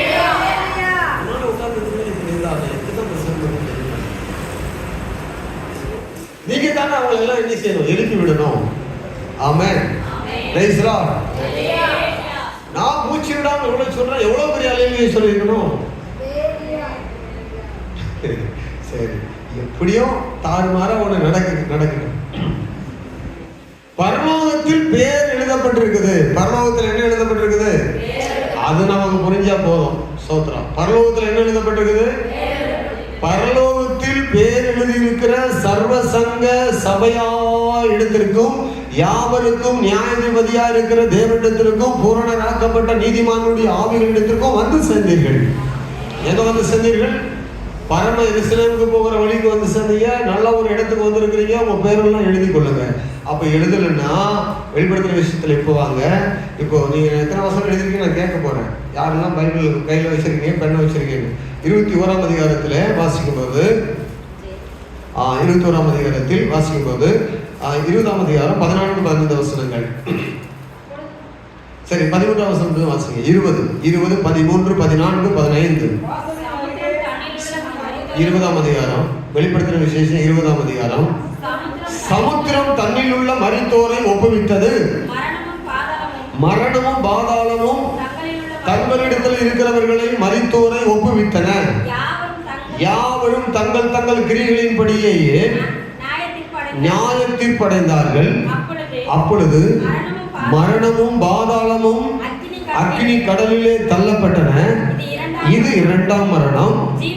ஜீவ புஸ்தகத்தில் எழுதப்பட்டவனாக காணப்படாதவன் எவனோ அவன் அக்கினி கடலிலே தள்ளப்பட்டான். சொல்லுங்க. ஹல்லேலூயா. நான் சொன்ன மாதிரி எழுதி எவ்வளவு பெருசா சொல்லியிருக்கணும். என்ன நடக்குது? மரித்து போன ஒரு மனுஷன் கூட சாம்பலாக இருக்க முடியாது. மரித்து போன கடல்ல அழுகி போன சடலங்கள் அழுகி போனதாகவே இருக்க முடியாது. ஒரு நாள் கடலை பார்த்து பேசுவார். உனக்குள்ள மரித்தவர்கள் எல்லாரையும் அனுப்பிவிடு என்று சொல்லுவார். எல்லாரும் எழுப்பி சமுத்திர கரையில வந்து நிற்பாங்க. யாரெல்லாம் எரித்து கொன்றாங்க. நம்ம ஆளுக்கு நிறைய பேர் எரிக்கிறாங்கல்ல சாம்பல போட்டு மரணத்துல. அங்க சொல்லப்படுது, வசனம் தெளிவா சொல்லப்படுது. வசனத்துல தெளிவா வாசிக்கிறோம். என்ன வசனம் சொல்லப்படுது? சமுத்திரம் தன்னில் உள்ள மரித்தோரை ஒப்புவித்தது. மரணமும் பாதாளமும் தங்களில் உள்ள மரித்தோரை ஒப்புவித்தன. அப்ப அவர் சொன்னாரு, மரணம் பச்சித்த போட்டவர்கள் எல்லாம் வெளியே வர கடவர்கள் என்று சொல்லுவாரு. யாரெல்லாம் சாம்பலா எரிந்து போனாங்களோ எல்லாம் வெளியே வருவாங்க. என்ன அழிவு சொல்லாம இவங்க மரித்து போனாங்களா, இவங்க சாம்பலாயிட்டாங்களா, இவங்க கடலுக்குள்ள போயிட்டாங்களா, இவங்க மண்ணுக்குள்ள போயிட்டாங்களா, இவங்க எல்லாம் என்ன ஆவாங்க, எப்படி வருவாங்கன்னு கேள்வி கேட்கறீங்களா? வேதம் சொல்லுகிறது. ஆண்டவர் சொன்னாரு, ஒரு சபையில் இப்படிதான் கேள்வி கேட்டாங்க. புத்தியனேன்னு பவுல் ஆரம்பிச்சாரு. எப்படி ஆரம்பிச்சாரு? பதில புத்தியனே எப்படி மரித்தவன் வெளியே வருவான்னு சொல்ற? நீ கொண்டு போய் விவசாய நிலத்துல உழுது போட்டு விதைய போட்டு அமுக்கி உள்ள மண்ணை போட்டுட்டு வந்துடுற. அது செத்து போகுதா இல்லையா? செத்து போகுதா இல்லையா? செத்த பிறகு 4 நாள் கழிச்சு என்ன நடக்குது? போய் பார்த்தா அது செத்த பிறகு அதுக்குள்ள ஒரு ஜீவன் வருதா? அது வளர்ந்து என்ன செய்யுது? மறுபடியும் அது செத்த ரூபத்திலே மறுபடியும் என்ன செய்கிறது? மறுபடியும் வளர்ந்து கனியாகி விதையாகி அதுக்குள்ள சீடு வருது. பார்த்துருக்கீங்களா? அதுக்குள்ள விதை வருது. அதே ரூபம் வருதா வேற ரூபம் வருதா? ஒன்று குருந்தையில இந்த சபையில வந்து ரொம்ப சந்தேகம் இருந்துச்சு. எந்த சபையா இருக்கு? ரொம்ப சந்தேகம் இருந்துச்சு. 1 குருந்தையர் 15ஆம் அதிகாரத்துல வாசிக்கும்போது 36ஆம் வசனம். சரி, அதுக்கு மேல 35. சரி, 35 வாசிக்கல. ஆகிலும் மரித்தோர் எப்படி எழுந்திருப்பார்கள், எப்படிப்பட்ட சரீரத்தோட வருவார்கள் என்று ஒருவன் சொல்வான். எப்படி வருவான்னு யாரா கேட்கறீங்களா? நீங்க எப்படியா மரித்து போனவங்களாம் வருவான் அப்படின்னு சொல்லி நீங்க யோசிக்கிறீங்களா? இப்படித்தான் சபையில் கேட்டாங்க. நீங்க பண்ற பிரசங்கெல்லாம் எப்படி நீங்க ஜெயிக்கும் அப்படின்னு கேட்டாங்களா? கவனிங்க. ஒரு மரித்து போன பிறகு எப்படி வருவான்னு கேட்கறீங்களே சபையில விசுவாசிகளை ஆண்டவர் நம்ம எப்படி வச்சிருக்கிறாரு பாருங்க. அடுத்த வசனத்துல சொல்றாரு, ஆஹா என்ன பாராட்டு பாருங்க. இப்படி பேசுற ஆளுங்களுக்கு மாலை போட்டு வரவேற்கிறார் அப்போஸ்தலன் பவுல். ஆவியானவர் வரவேற்க வைக்கிறார். வரலைன்னு சொல்லுங்க பார்ப்போம். சரி, நிறைய பேர் தீர்மானம் எடுத்துட்டே வந்திருக்காங்க. இன்னைக்கு சொல்லவே மாட்டேன், பாசம் சீக்கிரமா முடிக்கணும். சொல்லுங்க, சீக்கிரமா நான் சொல்லாம தான் முடிப்பார் அப்படின்னு நிறைய பேர் ரொம்ப தீர்மானமா இருக்கிறாங்க. சோதனை அவனுக்கு மாலை போட்டு வரவேற்கிறார். ஆவியானவரே அவனுக்கு பட்டம் கொடுன்னு சொல்றாரு. என்ன பட்டம் கொடு? புத்தியினே நீ விதைக்கிற விதை செத்தால் ஒழிய உயிர்ப்பிக்க மாட்டாதே. நீ விதைக்கிற போது இனி உண்டாகும் மேனியை நீ விதையாமல் கோதுமை அல்லது மற்றொரு தானியத்தை வெறும் விதையாகவே விதைக்கிறாய். அதற்கு தேவன் தமது சித்தத்தின்படியே மேனியை கொடுக்கிறார். விதை வகைகள் ஒவ்வொன்றுக்கும் அதற்கு ஏற்ற மேனியை கொடுத்திருக்கிறார். எல்லாம் சரி, அதுக்கு அதோடு நிறுத்திக்கிடுவோம். நான் அதுக்கே போக வேண்டாம். கவனிங்க. கடலை செடியை பார்த்தீங்கன்னா கடலை செடின்னு உங்களுக்கு தெரியுதா தெரியலையா? கடலை செவி பார்த்தா நம்ம கண்டுபிடிக்கணுமா, கண்டுபிடிக்க முடியாதா? என்னது உங்களுக்கு தெரியும் தெரியாமலே இருக்கும். உங்களுக்கு என்ன அதை பற்றி அப்படின்றது போல தெரியுமா தெரியாதா? தெரியும். அப்படி ஆட்டுக்கு தலையா கொஞ்சம் கூட ஸ்பீடாக பிரசங்கம் வரட்டும். அல்லது சொல்லுங்களேன். சரி, அங்கே போட்டுருக்காங்க நெல் பயிர். நெல் வரல, மேலே கதிர்மணியை பார்க்கல. பயிரை பார்த்தோன்னே என்ன பயிர்னு சொல்லுவீங்க? அதுக்கு ஒரு மேனையை கொடுத்துருக்குறாரு. இது இப்படி வந்தா கூட ஒரு நாள் இப்படி தான் மாறும்னு நமக்கு தெரியுது. தெரியுமா தெரியாதா? அப்போ பவுல் என்ன சொல்றாரு, இவங்க எப்படி வருவாங்க, இப்படித்தானே மரித்தாங்க, எப்படி வருவாங்கன்னு சொல்லி கேட்டீங்கன்னா பல ரூபம் எடுப்பாங்க. மரித்த பிறகு சடலம் அழுகும், எலும்பு அழியும், ஆமேன், தலை மண்டை ஓடெல்லாம் காணாம போகும், கண்ணெல்லாம் இல்லாம இருக்கும், எல்லாம் அழிந்து செத்து போகும். பிரச்சனையே கிடையாது, போகட்டும். ஆனால் அதுல இருந்து ஒரு பயிர் வருது பத்தியா, இது என்ன நெல்லை போட்டா பயிரா வருது, அதை பத்தி நீ கவலைப்படாத. அது ஒரு ரூபத்தை கொடுத்துருக்கிறார், அவ்வளவுதான். அந்த ரூபம் வரும். வந்த பிறகு கொஞ்ச நாள் பிறகு பூ வரும். பூவெல்லாம் வருதுன்னு பார்ப்பேன். அதுக்குள்ள ஒரு முட்டை வரும், அதுக்குள்ள ஒரு சின்ன பிஞ்சு வரும். அப்படி வந்து நீ என்ன ரூபத்துல அதுக்குள்ள போட்டையோ அதே ரூபத்துல கடைசியா ஃபைனல் டிசிஷனா வந்து நிற்கும். புரியுதா? நீங்க எதை போட்டீங்களோ அதே ரூபத்துல மறுபடியும் ஃபைனல் டிசிஷன்லாம் வந்து நிற்கும். மாற்றமே கிடையாது. இப்ப நம்ம மனிதனா தானே இருக்கிறோம், இவ்வளவு உயர்ந்தான் இருக்கிறோம், இப்படியே தான் இருக்கும். எப்போ வரும்போது ரூபம் இப்படிதான் இருக்கும், சாயல் வேற. அல்லது சொல்லுங்களேன். தூதர்களை போல இருக்கும். இது மாதிரி நீங்க சேலை கட்டவோ இது மாதிரி பேண்ட் எல்லாம் போடவோ ஒன்றும் தேவையில்லை. மகிமையின் ரூபத்துல மகிமையினாலே மூடப்பட்டிருக்கும். ஆண் என்றும் இல்லை, அங்க என்ன இல்லை, அங்க கல்யாணமும் இல்லை, என்ன குடும்பமும் இல்லை, பிள்ளைகளும் இல்லை, பேர பிள்ளைகளும் கிடையாது. பார்த்தா ஏன் பிள்ளையா வந்துச்சியா போய் தொலை. அங்கே வீட்டுல ரொம்ப பிரச்சனையா இருந்த சோத்திரம். வீட்டுல உன்னாலே நான் பாடுபட்டு உனக்காக ஜெபம் பண்ணதே போதும், போய் நான் முன்னால நீங்க அந்த பரலவுக்கு வந்துச்சு அங்க போ அப்படிதான் சொல்லுவோம். அல்ல சொல்லுங்களேன். சொல்லுவீங்களா சொல்ல மாட்டீங்களா? ஊர்ல பட்ட பாடே பெருசா இருக்குதா, போப்பா அந்த பக்கம் வந்துட்டே பரலவுக்கு இங்கேயும் சரி அந்த பக்கமே இருக்கும். ஆனா இங்கேயாவது ஜாலியா இருக்குது. அல்ல சொல்லுங்களேன், சத்தமா சொல்லுங்க.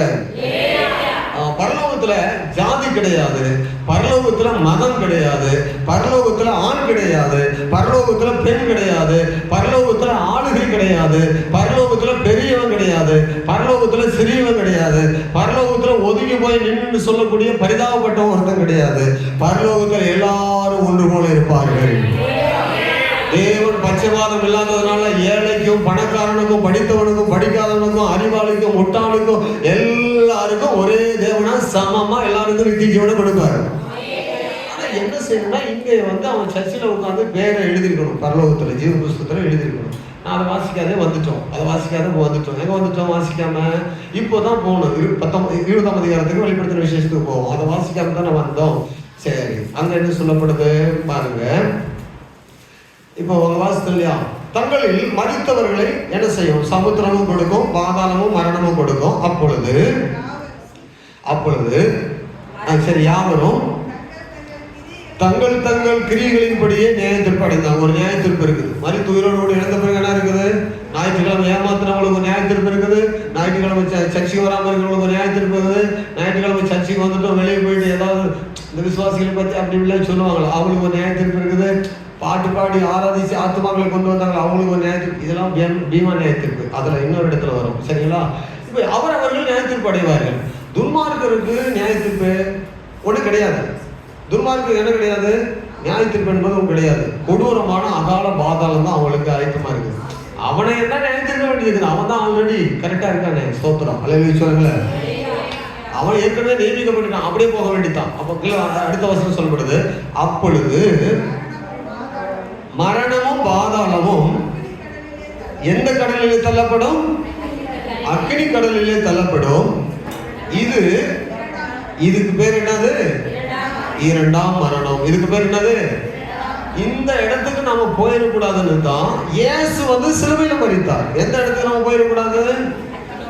இரண்டாம் மரணமா இருக்கிற அக்கினி கடல். குளிக்கவா முடியும் அங்க போனா? ஏங்க அக்கினி கடல்ல போய் நீச்சலா அடிக்க முடியும்? நேற்று பட்டாசு வெடித்து 4 பேர் பார்த்தா ரூபமே துணியே இல்லை, ரூபத்தை பார்த்தாவே அப்படியே சாம்பல் கலரா இருக்கிறான். அக்கினியில் அகப்பட்டா எப்படி இருக்கும்? பாடி உள்ள சாம்பல் கலரா இருக்குது, கறிக்கட்டையா இருக்குது. ஆளை பார்த்தா அடையாளமே தெரியல. வெடி ஆபீஸ்ல நேற்று நடந்திருக்கு, நேற்று முந்தான நடந்திருக்கு. நடந்து அதை போட்டிருக்காங்க. அக்கினி கடல்ல போறவங்களுக்கு அங்கே நீச்சல் அடிச்சுட்டு ஜாலியாக தண்ணி குடிச்சிட்டு உப்பா நல்ல தண்ணியான்னு சொல்லி வாயிலிருந்து எடுத்து துப்பிட்டா விளையாட்டா இருக்க முடியாங்க. ஏமா அக்னி கடல். அங்கே போனால் என்ன நடக்கும்? அதுதான் ஆண்டவர் சொன்னார். இயேசு 11ஆம் அதிகாரத்தில் வெளிப்படுத்த இந்த லூக்கா சுவிசேஷத்தில் அங்கே போகும்போது எப்படி இருக்குன்ட்டு ஒரு உதாரணத்தை சொன்னார் ஆண்டவர். 11ஆம் அதிகாரத்தில் ஐஸ்வர்யம் லாஸ்ரிவானுடைய அந்த சம்பவத்தில் சொல்கிறாரு. வாசிங்க பாப்போம், எடுத்தவங்க 19ஆம் வசனத்திலிருந்து வேகமா. 16ஆம் அதிகாரம் 19ஆம் வசனத்திலிருந்து லூக்கா சுவிசேஷம். ஐஸ்வர்யம் உள்ள ஒரு மனுஷன் இருந்தான். அவர் இரத்தாம்பரமும் விலையேற பெற்ற வஸ்திரமும் தரித்து அனுதினமும் எப்படி வாழ்ந்தான்? சம்பூரணமாய் சம்பிரமமாய் வாழ்ந்து கொண்டிருந்தான். அந்த வீட்டு பக்கத்திலே அவனுக்கு இணையாக அவன் வயசுல ஒரு லாசர் தரித்திர ஒருத்தன் இருந்தான். அவன் வியாதி மேல புண்கள் நிறைந்தவனாய் அந்த ஐஸ்வர்யவனுடைய வாசலருகே கிடந்து அவனுடைய மேஜையிலிருந்து விழும் துருக்கிகளாலே தன் பசியை ஆற்ற ஆசையா இருந்தான். நாய்கள் வந்து அந்த ஏழை தரித்திர லாசருடைய பருக்களை புண்கள் எல்லாம் நாய்கள் நக்கிற்று. அந்த அளவுக்கு கொடூரமா இருந்தான். வேணுமா? பின்பு அந்த தரித்திரன் மரித்து தேவதூதர்களால் ஆபிரகாமுடைய மடியிலே கொண்டு போய் விடப்பட்டான். ஐஸ்வர்யவானும் மரித்து அடக்கம் பண்ணப்பட்டான். பாதாளத்திலே அவன் வேதனைப்படுகிற போது தன் கண்களை ஏறெடுத்து தூரத்திலே ஆபிரகாமையும் அவன் மடியிலே லாசருவையும் கண்டான். அப்பொழுது அவன், தகப்பனாகிய ஆபிரகாமே, நீர் எனக்கு இறங்கி லாசரு தன் விரலின் நுனியை தண்ணீரில் தோய்த்து என் நாவை குளிர பண்ணும்படி அவனை அனுப்ப வேண்டும். இந்த அக்னி ஜுவாலையில் வேதனைப்படுகிறேனே என்று கூப்பிட்டான். கவனிங்க, ஐஸ்வர்யவான் என்ன தப்பு பண்ணான்?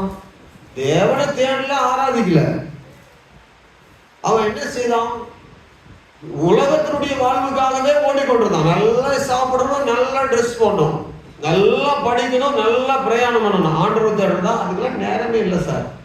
நாங்கள் வேலைக்கு போறதுக்கே நேரம் பத்தல, ஜெபம் பண்றதுக்கு எங்க நேரம் இருக்குது? ஏமா, நீங்க சாப்பிட்றதுக்காகவும் ட்ரெஸ் போடுறதுக்காகவும் தான் நீங்க ஓடிக்கொண்டிருக்கிறீங்க. பரலோக ரட்சிப்புக்கு அது உங்களுக்கு உதவாது. ஸ்தோத்திரம். அல்லேலூயா சொல்லுங்கள. அந்த ஐஸ்வர்யவான் மரித்தானே, அவன் ரொம்ப சந்தோஷமா பூமியில வாழ்ந்தானே, அவனை கொண்டு போய் எங்க விட்டாங்க? உங்களை கூட்டிட்டு போறதுக்கு தேவதூதர்கள் வருவாங்க. தேவதூதரால் கொண்டு போய் பரலோகத்தில் விடப்பட்டான் அவன். இவன் அப்படியே கொண்டு போய் பாதாளத்துல போடப்பட்டான். யாரு? லாசர். அங்க என்ன இருந்தது? அக்னி ஜுவாலையில நான் வேதனைப்படுகிறேன்னு. அப்போ அங்கிருந்து பார்த்த உடனே கண்ணு தெரிச்சு மேல. லாசர் அடையாளம் கண்டுபிடிச்சானா? லாசர் அடையாளம் தெரிஞ்சா தெரியாதா? அல்லேலூயா சொல்லுங்கள. யாக்கோபு உங்களுக்கு அடையாளம் தெரியுமா தெரியாதா? நம்ம ஊர் யாக்கோபு சொல்றேன், அந்த யாக்கோபு இல்லை. உங்களுக்கு கேட்கிறேன், நம்ம ஊர் யாக்கோபு உங்களுக்கு அடையாளம் தெரியுமா தெரியாதா? கண்டிப்பா தெரியும். இப்ப தெரியுது போல மரித்து போய் பரலோகத்துக்கு போனாலும் தெரியும். அல்லேலூயா சொல்லுங்கள. அப்போ லாசர் மரித்து போனான். லாசருடைய வீட்டுக்கு, அதாவது அந்த பணக்கார வீட்டுக்கு முன்னாடி லாசர் இருந்தான். அந்த லாசருவை பார்த்து பார்த்து முகத்தை அடையாளம் எல்லாம் கண்டுபிடிச்சு வச்சிருந்தான். அந்த லாசருடைய அந்த அடையாளத்தை பார்த்து கொண்டிருந்தவன் அந்த லாசருக்கு மேல இருக்கிறான். அவன் கையிலாவது கொஞ்சம் தண்ணி விட சொல்லையா, தண்ணி தாகமா இருக்குது. சோத்ரம். இந்த அக்னி ஜுவாலையில நான் என்ன செய்யப்படுகிறேன்னு வேதனைப்பட்டு எவ்வளவு காலம்? யுகா யுகமா யுகா யுகமா யுகா யுகமா. ஒரு நாள் 2 நாள் கிடையாது. மிஸ் பண்ணது என்னது? ஞானஸ்தானம் ஒண்ணுதான், திருவிருந்து ஒண்ணுதான். அல்லேலூயா சொல்லுங்கள. இவன் மிஸ் பண்ணது என்னது? தேவனை தேடாம இருந்தான். தேவனுடைய முதலாவது தேவனுடைய ராஜ்யத்தையும் அவனுடைய நீதியும் தேடுங்கள், அப்பொழுது இவைகள் எல்லாம் உங்களுக்கு என்ன செய்யப்படும்? அவன் உங்களுக்கு எல்லாம் கொடுக்கப்படுங்க. நீங்க நல்லா படித்தாலும் படிக்காவிட்டாலும் சாப்பிடுவீங்க. நல்ல வேலை கிடைச்சாலும் வேலை கிடைக்காவிட்டாலும் நீங்க சாப்பிடுவீங்க. அல்லேலூயா. ஆமா, நீங்க பெரிய வீட்டுல இருந்தாலும் சிறிய வீட்டுல இருந்தாலும் தூங்குவீங்க. அல்லேலூயா சொல்லுங்க. இப்போ நீ பெரிய வீடு சிறிய வீடு பிரச்சனை கிடையாது. பெரிய பணக்காரன் ஏழைன்றது பிரச்சனை கிடையாது. ரொம்ப படித்தா படிக்கிறது பிரச்சனை கிடையாது. நல்ல கல்லூரியில இடம் கிடைச்சு நல்ல கல்லூரியில காலேஜில் இடம் கிடைக்கல, அது பிரச்சனை கிடையாது. ஸ்தோத்திரம். அல்லேலூயா சொல்லுங்க. ஆனால் இது எல்லாவற்றின் நடுவிலும் இங்க உள்ள ஏற்றத்தாழ்வை வைத்து நமக்கு பரலோகமும் நமக்கு நரகமும் உண்டாக போறது கிடையாது. நம்ம இயேசுவை உள்ளத்துல ஏற்றுக்கொண்டு இந்த நரக வேதனைக்காக தானே சிலுவையில வந்து எனக்காக நீ மரித்தீர், என் பாவத்தை போக்கி பிள்ளையாய் மாற்றி நீ இருக்கிற இடத்துல நீ ஏற்றுக்கொள்ளும் என்று சொல்லுகிற 4 வார்த்தை தான். எத்தனை வார்த்தை சொல்லுங்க? வாய் திறந்து எத்தனை வார்த்தை சொல்லணும்? உடனடியா பாருங்க, சிலுவையில போய் அடிச்சுப்பட்டு இருக்கிறோம் கல்ல. இந்த பக்கத்துல இயேசு இருக்கிறாரு, இந்த பக்கத்துல அந்த பக்கம் ஒரு கள்ளம் இருக்கிறான். இந்த கள்ளம் வந்து சொல்றான், அந்த கள்ளம் பார்த்தா சிலுவையில் இருக்கும்போது கூட பேசிட்டே இருக்கிறான். நீ நீதிமானா தான் எங்க கூட அடிக்கப்பட்டீங்க, நீ தேவகுமாரனா இறங்கி போக வேண்டியது தானே, என் கூட என்ன வேலை அப்படின்னு சொல்லி நிந்தித்து கொண்டே இருக்கிறான். யாரு? சிலுவையில் அடிக்கப்பட்ட ஒரு கள்ளம் பேசிட்டே இருக்கிறான். வாய் ரொம்ப இப்படி சாவே வரல. தோத்துறான். அந்த கள்ளம் பேசுறத கேட்டு அந்த பக்கம் ஒரு கள்ளம் தான் பார்த்தீங்களா, அந்த கள்ளம் பேச ஆரம்பிச்சான். ஏய், தேவகுமாரனை நீ நிந்திக்கிறியா? நாம நியாயப்படி தண்டிக்கப்படுகிறோம். இயேசு நம்ம போல குற்றவாளி அல்ல, நம்ம போல குற்றம் செய்து வந்து அடிக்கப்படல. கவனமா வாய் பேச அப்படின்னு சொல்றான் பாருங்க. சொல்லிட்டு சொல்றான், அவனை பார்த்து பேசிட்டு அந்த கல்லனை பார்த்து பேசிட்டு, நீ தேவனுக்கு பயப்படுறது இல்லையா? ஸ்தோத்திரம். அதையும் சொல்லிட்டான். ஸ்தோத்திரம். நீ தேவனுக்கு பயப்படுறது இல்லையான்னு சொல்லிட்டு இப்ப இயேசு பார்த்து பேசுறான். ஆண்டவரே, உடைய வருகையில் அடியை நினைத்து பாரு, இங்கதான் கஷ்டப்படுறேன் அப்படின்னு உடனே ஆண்டு சொல்றாரு. ஏய், இன்றைக்கு என்னோடு கூட நான் பரதேசில் இருக்கிறத போல நீயும் பரதேசில் இருப்பாரு. வார்த்தை தான், விருப்பம் தான், ஏக்கம்தான். ஐயோ, நீ யார் என்பது எனக்கு தெரிஞ்சு போச்சு. ஆண்டவர் யாருன்னு தெரிஞ்சா போதுங்க, அவரிடத்துல நம்ம ஜெபம் பண்ண ஆரம்பிச்சிருவோம். கல்லனுக்கு யாராவது ஜெபம் பண்ண சொல்லி கொடுத்தாங்க, நான் சொல்லி கொடுக்குற மாதிரி ஆண்கள் ஜெபத்துல பெண்கள் ஜெபத்துல ஜெபம் பண்ணுங்க. அவன் சும்மா சொன்னான், கேஷுவலா பேசினான். ஆண்டவரே, நீ நீதிபரப்பா, எங்களை போல குற்றவாளியா அடிக்கப்படல, நீ நீதிபரரா இருந்து வாழ்ந்து எனக்கு தெரியும். நான் என் பாவத்தினால் அடிக்கப்பட்டேன், இவனும் பாவத்தினால் அடிக்கப்பட்டிருக்கிறான். ஆனால் நீ நீதிபரரா இருக்கிறீர், நீ உண்மையாக தேவகுமாரன், நீ மறுபடியும் வருவீர், வரும்போது என்னை நினைத்தரல ஆண்டவரே சொன்னாரு. இன்றைக்கே பரதேசில் என்னோடு கூட இருப்பாய். ஓ, பரலோகம் போறதுக்கு என்ன வேணும்? மனசு வேணும். என்ன வேணும்? மனசை போட்டு கடினப்படுத்திட்டு ஞானஸ்தானமா இவன் என்னவோ அக்னி உலைக்குள்ள போயிட்டு வான்னு சொன்னது போலே. அவங்க ஞானஸ்தானம்னாவே பாவம் செய்ய முடியாது. அவங்க சிலர் கேட்குறாங்க, ஞானஸ்தானம் எடுத்தா என்ன செய்ய முடியாது? எங்க மருமகன் ஒருத்தர் சொன்னாரு, உங்க சர்ச்சைக்கு வந்தா நான் இருக்கிற மாதிரிலாம் இருக்க முடியாது, நான் சும்மா ஜாலியா இருப்பேன், அப்படிலாம் இருக்க முடியுமா? நான் கொஞ்ச நாள் வயசான பிறகு வரேன், இருங்க. சோத்ரா. அவர் என்ன சொன்னாரு? கொஞ்சம் அனுபவிச்சுட்டு வரேன், இப்ப என்ன அவசரம், இயேசு வந்துடவா போறாரு. சோத்ரா. சத்தமல்லி சொல்லுங்க. அவருக்கு கொஞ்சம் பாவத்தை அனுபவிக்கணுமா, ஜாலியா இருக்கணுமா. என்னப்பா ஜாலி? ஏதோ ஒரு ஜாலி அவருக்கு. ஸ்தோத்திரம். இவருக்கு மனம் இல்லை. எதுக்கு மனம் இல்லை? பாவத்திலிருந்து மீட்கப்பட மனம் இல்லை. இயேசு ரத்தத்தை சிந்திருக்கிறாருப்பா, உன்னை நேசிக்கிறாருன்னா மனம் இல்லை. அல்லேலூயா. உங்களுக்காக உயிரை கொடுத்திருக்கிறாருப்பா. ஒருவேளை தப்பி தவறி நம்ம சேர்ச்சிலும் யாரும் நரகத்துக்கு போகக்கூடாது என்பதுதான் என்னுடைய ஜெபம். ஒருவேளை போயிட்டாங்கன்னு சொன்னா என் பிரசவம் ரொம்ப வேல்யூபிளா இருக்காங்க. அந்த பாஸ்டர் அடிச்சு சொன்னாரு, ஆமென் கத்தி சொன்னாரு, தண்ணி குடிக்காம சொன்னாரு, வாரத்துல 5 நாள் சர்ச்சைக்கு வந்து எனக்காக ஜெபம் பண்ணாரு. ஐயோ, நான் இப்படி வந்துட்டுனே. அப்ப லாஸ்டரே பாஸ்டே, அவன் தண்ணி விடுறா நான் விட முடியுமா? பாஸ்டே, கன்னியாகுமரி காட்சி, பாஸ்டே எனக்கு தண்ணி விடும் பாஸ்டே அப்படின்னா, நீ அங்கேயே கஷ்டப்பட்டு அப்படியே இரு, நான் உனக்கு ஒன்றும் செய்ய முடியாது. நீ அங்கே அனுபவித்தாய், இங்கே அனுபவி. அங்கே அனுபவித்ததை நினைத்துக்கொள், இங்கே நான் இதை அனுபவிக்கிறேன், நான் இதை நினைத்துக் கொள்வேன். அல்லேலூயா. அவர் சொன்னாரு, அவருக்கு அவங்க கூப்பிட்டு கூலா சொல்லிட்டாரு, ஏப்பா லாசரு உன் வீட்டு முன்னாள் இருந்தா இல்லையா பயிர். அப்போ அவன் ஒரு நேரம் சாப்பாடு கூட சாப்பிடாம தேவனே தேவனே நீ சொன்னால உன் காது கேட்டுச்சா இல்லையா? அது மாதிரி நீ தேவனை தேடி இருந்தா இங்க வந்திருப்ப. பூமியில் இருக்கும் போது அதை தேடுறதுக்கே மனம் இல்லை உனக்கு. அதைத்தானே அனுபவிச்ச.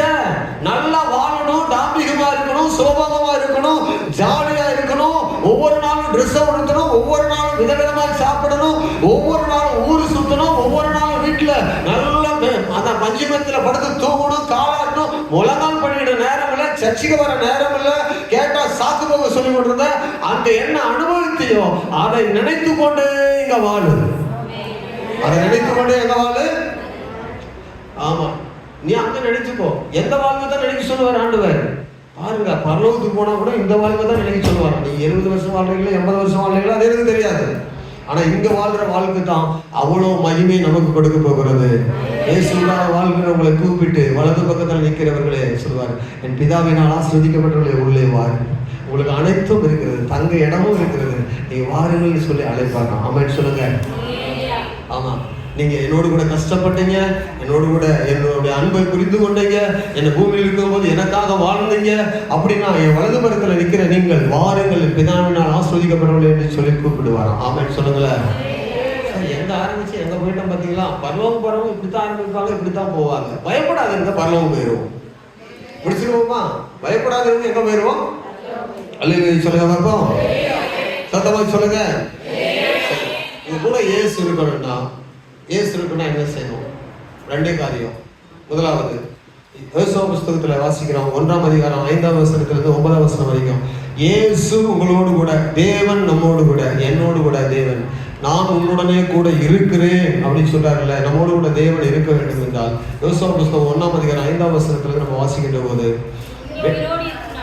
நீ உயிரோடு இருக்கும் நாளெல்லாம். நீங்க எங்கே வாசிக்கிறீங்க? கட்டுத்தானா 1ஆம் அதிகாரம் 5ஆம் வசனம் தானே வாசிக்கிறீங்க? சரி, வாசிங்க. நல்லது. நீ உயிரோடு இருக்கும் நாளெல்லாம் ஒருவனும் உனக்கு முன்பதாக எதிர்த்து நிற்பதில்லை. மோசையோடு இருந்தது போல உன்னோடும் இருப்பேன். நான் உன்னை விட்டு விலகுவதும் இல்லை, உன்னை கைவிடுவதும் இல்லை. பலம் கொண்டு திடமனதாயிரு. ஆமென். இந்த ஜனத்தின் பிதாக்களுக்கு நான் கொடுப்பேன் என்று ஆணையிட்ட தேசத்தை நீ இவர்களுக்கு பங்கிடுவாய். என் தாசனாகிய மோசே உனக்கு கற்பித்த நியாயப்பிரமாணத்தின்படி எல்லாம் செய்ய கவனமா இருக்க மாத்திரம் மிகவும் பலம் கொண்டு திடமனதாயிரு. நீ போகும் இடமெல்லாம் புத்திமானாய் நடந்து கொள்ளும்படிக்கு அதை விட்டு வலதுபுறம் இடதுபுறம் விலகாதிருப்பாயாக. இந்த நியாயப்பிரமாண புஸ்தகம் உன் வாயை விட்டு பிரியாதிருப்பதாக. இதில் எழுதியிருக்கிறவர்களின் படியெல்லாம் செய்ய நீ கவனமா இருக்கும்படிக்கு மாத்திரம் இரவும் பகலும் அதை தியானித்துக் கொண்டிருப்பாயாக. அப்பொழுது நீ உன் வழியை வாய்க்க பண்ணுவாய், அப்பொழுது புத்திமானாயும் நடந்து கொள்ளுவாய். அல்லேலூயா. நான் உனக்கு கட்டளையிடவில்லையா? பலம் கொண்டு தினமனதாயிரு, திகையாதே, கலங்காதே. நீ போகும் இடமெல்லாம் உன் தேவனாகிய கர்த்தர் உன்னோட இருக்கிறார் என்றார். ஆமென். கர்த்தர் நம்மோடு கூட இருக்கணும். சிம்பிளா ஒரே ஒரு வார்த்தை, தேவன் நம்மோடு கூட இருக்கணும். என்ன செய்யணும் சொல்ல மாட்டீங்க? தேவனுடைய வசனங்களின் படி நம்ம வாழணும். நம்ம வாய் விட்டு பிரியாது இருக்குன்னா என்ன? இந்த வேத வசனங்களின் படி நம்ம என்ன செய்யணும்? வாழ்றதுக்கு ரொம்ப கஷ்டம் கிடையாது. நிறைய ரொம்ப கஷ்டப்படுறாங்க. இந்த அப்படிலாம் இருக்குமா இப்படிலாம் இருக்குன்னா ஒன்றும் லேசவா சோத்திரம் பண்ணிட்டே போன போது அவன் நம்ம நடத்திடுவார். ஆமென். ரொம்ப கடினமானது சொல்லு. ஆண்டவர் சொன்னாரு, உங்களுக்கு நான் கடினமானது இல்லை, லகுவான பாதை உங்களுக்கு காட்டுகிறேன். என் இடத்துல வருகிறவனே நான் புறமே தள்ளுவதில்லை சொன்னாரு. வருத்தப்பட்டு பாரம் சுமக்கிறவர்களே நீங்கள் எல்லாரும் இடத்துல வாருங்கள். என்னுடைய நுகம் லகுவாயும் என் சுமை எப்படி இருக்கும்? என் சுமை லகுவாயும் என் நுகம் மெதுவாயும் இருக்கும். ஆமென். அப்போ ஆண்டவர் நம்ம கழுத்துல ஒரு பெரிய காவடி வைத்து, இந்த காவடி இங்கிருந்து திருச்செந்தூர் வரைக்கும் தூக்கிட்டு போனா தான் உன்னை ரட்சிப்பேன் ஆண்டு சொல்லலை. அவன் நம்ம கழுத்துல அவளை பெரிய கனமான ஒரு பொருளை வைத்து கொண்டு வந்தா தான். இல்லைன்னா உங்க தோல்ல ஒரு பெரிய மரத்தை வச்சு எருசலேமில் கொல்கத்தா மலைக்கு வரைக்கும் நீங்க மரத்தை தூக்கி கொண்டு வந்தீங்கன்னா தான் பரலோகத்துக்கு கொண்டு போன அவன் சொல்லலை. அல்லேலூயா. சொன்னாரு, என் சுமை லகுவாயும் என் நுகம் மெதுவாயும் இருக்கும். உங்களுக்கு கஷ்டமாக நான் சொல்லலை, நான் எல்லாவற்றையும் ஏற்றுக்கொண்டேன். என்ன விசுவாசித்தா போதும். நான் கொஞ்சம் சொல்ற மாதிரி நடக்க. ஆராதனை பண்ணுங்க, ஜெபம் பண்ணுங்க, கூடி வாருங்க, பைபிள் வாசிங்க, ஞானஸ்தானத்தை பெற்றுக்கொள்ளுங்க, அபிஷேகத்தை பெற்றுக்கொள்ளுங்க, திருவிருந்தல் இருங்க, கொஞ்சம் ஆண்டு மேல அன்பா இருங்க. அது போதும், நீ பரலோகத்துக்கு வந்துடுவீங்க. அவன் சொல்லுங்களேன். இன்னொரு வசனம், ஒன்று வேத வசனத்தின்படி வாழ்ந்து வேத வசனத்தை அதிகமாக மனப்பாடம் பண்ணி ஜெபம் பண்ணி அதிலே ஓடிட்டு தான் போதும். இன்னொரு காரியத்தை மட்டும் சொல்லி முடிக்கணும். 1 சாமுவேல் புஸ்தகத்துல ஒரு வசனம் இருக்குது. 18ஆம் அதிகாரம் 14ஆம் வசனம். 18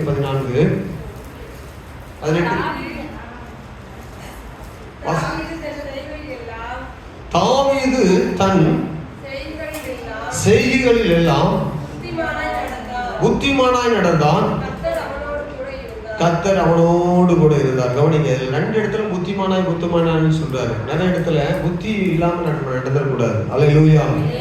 சத்தமாய் சொல்லலாமே. Price the Lord. 5 பேர் புத்தி உள்ளவர்கள், 5 பேர் புத்தி இல்லாதவர்கள். இந்த புத்தின்னு ஒன்று சொல்றாரு பார்த்தீங்களா? ஏற்ற காலத்துல ஏற்ற காரியங்களை செய்ய அறிந்திருப்பது தான் புத்தி. நிறைய பேர் நல்லா விசுவாசிக்கிறாங்க, நல்லா ஆராதிக்கிறாங்க, ஆனா எந்த நேரத்துல என்ன செய்யணும் புத்தி இருக்காது. சிலர் பார்த்துருக்கீங்களா? என்ன சொல்லுவாங்க தெரியுமா? காலையில எழும்புன்னு நினைச்சேன், மொபைல்ல அலாரம் வச்சேன், ஆனா மொபைல்ல இருக்கிற நான் என்னத்தை பார்க்கல, பேட்டரி 19 தான் சார்ஜ் இருந்துச்சுன்னு தெரியல. இது ஒரு சின்ன மிஸ்டேக் தான். ஒரு நாள் வேஸ்ட் ஆயிடும். ஒரு நாள் நமக்கு புத்தி இல்லாம சின்ன காரியம் தான். நீ கல்யாணத்துக்கு போகணும், நம்ம போயிட்டு தான் வரணும். கண்டிப்பா போகாம இருக்கக்கூடாது. கொஞ்சம் ஞானத்தை பயன்படுத்தினீங்கன்னா முன்னாடி போயிட்டு வந்தாலும் பின்னாடி போகலாம். ஆராதனை மிஸ் பண்ண மாட்டீங்க. ஸ்தோத்திரம். வேதம் சொல்லுகிறது, தாவீது தான் போன இடத்துல எல்லாம் புத்தியமான நடந்து கொண்டுதான். அவன் போன இடமெல்லாம் அவன் புத்திமான இடம்தான். தேவனாகிய கர்த்தர் அவனோடு கூடவே இருந்தார். அல்லேலூயா.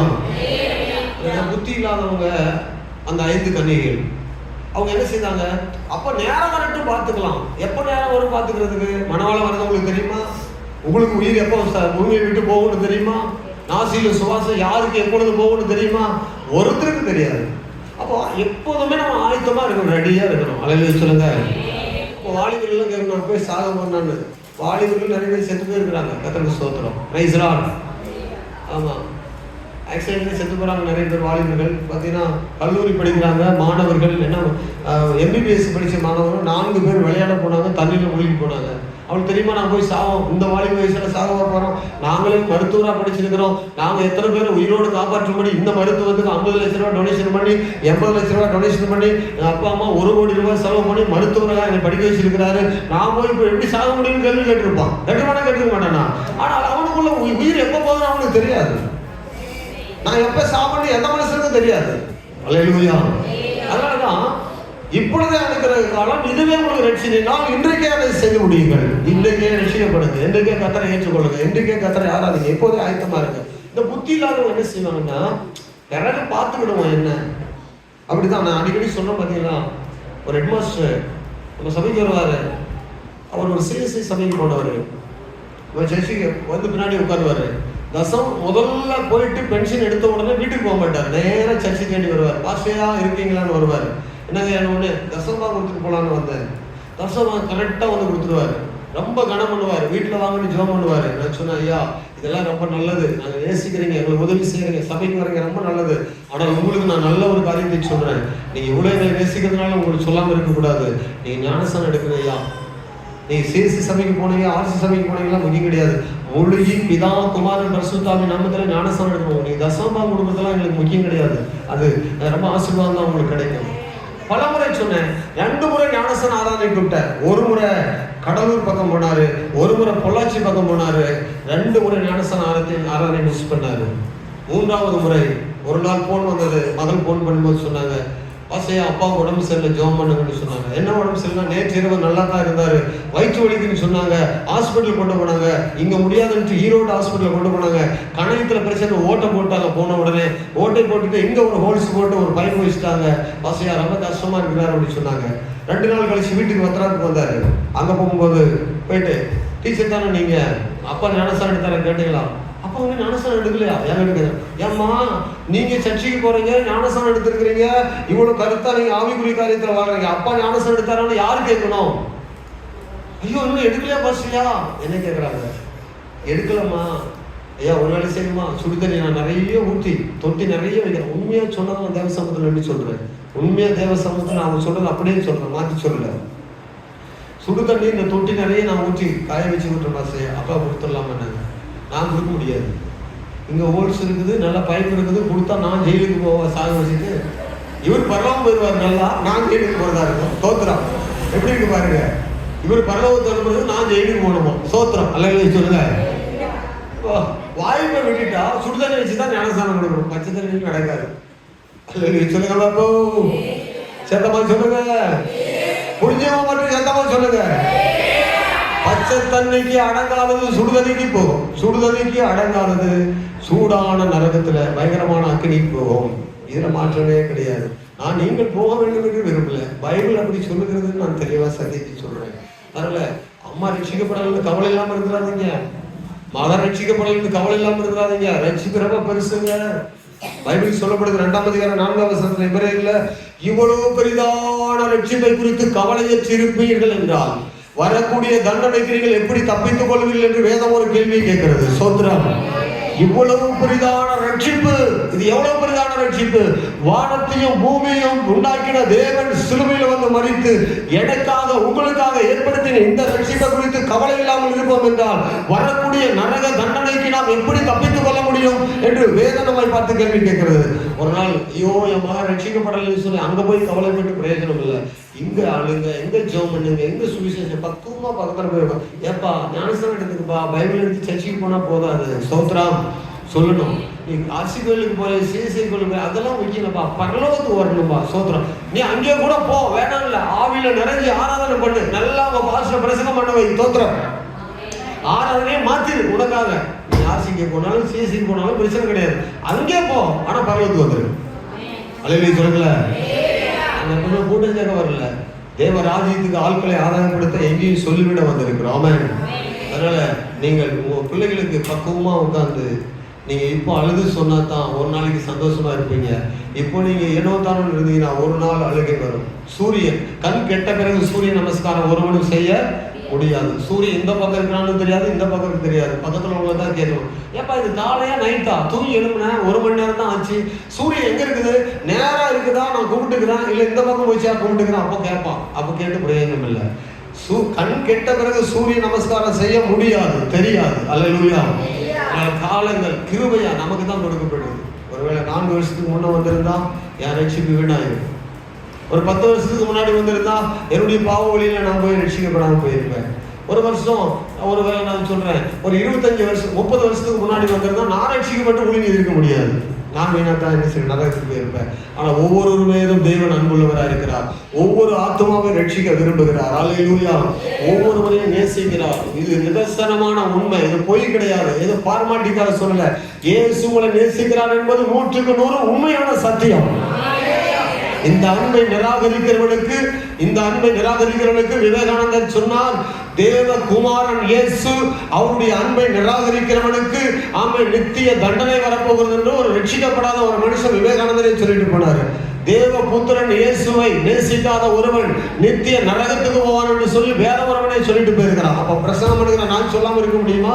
உங்களை இயேசு நேசிக்கிறது 100க்கு 100 உண்மைங்க, இது பொய் கிடையாது. உங்களை இயேசு நேசிக்கிறதுனால தான் சிலுவைக்கு போனார். ஒருவேளை தெரியலன்னா நீங்க கேளுங்க, இயேசப்பா நான் நேசிக்கிறேன்னு கேளுங்க, ஜெபம் பண்ணி பாருங்க, உங்களுக்கு இயேசு வெளிப்படுத்துவார். பயப்படாதீர்கள், கர்த்தர் உங்களோடு கூட இருப்பார். 2 காரியம் செய்யுங்க. 1, பைபிள் அதிகமாக வாசித்தீங்கன்னா கர்த்தர் உங்களை விட்டு விலக மாட்டார். இன்னொன்று, புத்தியா நடங்க. இன்னொன்று என்ன செய்யணும்? புத்தி இல்லாமல் நடந்துடக்கூடாது. சோத்திரம். புத்தி இல்லாமல் என்ன செய்யக்கூடாது? நடந்து விடக்கூடாது. புத்திமான்கள் தான் எடுத்துக்கொள்ளப்படுவார்கள், ஞானம் உள்ளவங்க தான் எடுத்துக்கொள்ளப்படுவாங்க. ஞானவான்கள் எடுத்துக்கொள்ளப்படுகிறார்கள், இதை யோசிப்பார் இல்லை. இது மரண வீட்டில் பிரசங்கம் பண்ற வசனம் இருக்கு. ஏசாயா புஸ்தகத்தில் ஞானவான்கள் எடுத்துக்கொள்ளப்படுகிறார்கள், புத்திமான்கள் சேர்த்துக் கொள்ளப்படுகிறார்கள். இதை அறிவார், யோசிக்கிற ஒருவரும் கிடையாது. ஆமா, நம்ம புத்தியா நடந்தா தான் பரலோகத்துக்கு நம்ம போக முடியும். என்ன புத்தி? ஆராதனை நேரம் தெரிஞ்சா போதும், பைபிள் வாசித்தா போதும், ஏசப்பாவை நேசித்தா போதும். இது கஷ்டமா சொல்லுங்கள?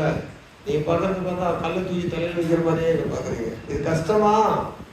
வேகமா தலையாட்டிக்க வேண்டியதானே? தலையில பாரம் இருக்க மாதிரி இவ்வளவு பெரிய கல்லை வச்சுட்டாரா, எப்படி தலையாட்ட முடியும்? இல்லையா, ஈஸி தான் அப்படி சொல்ல வேண்டியதானே வேகமா?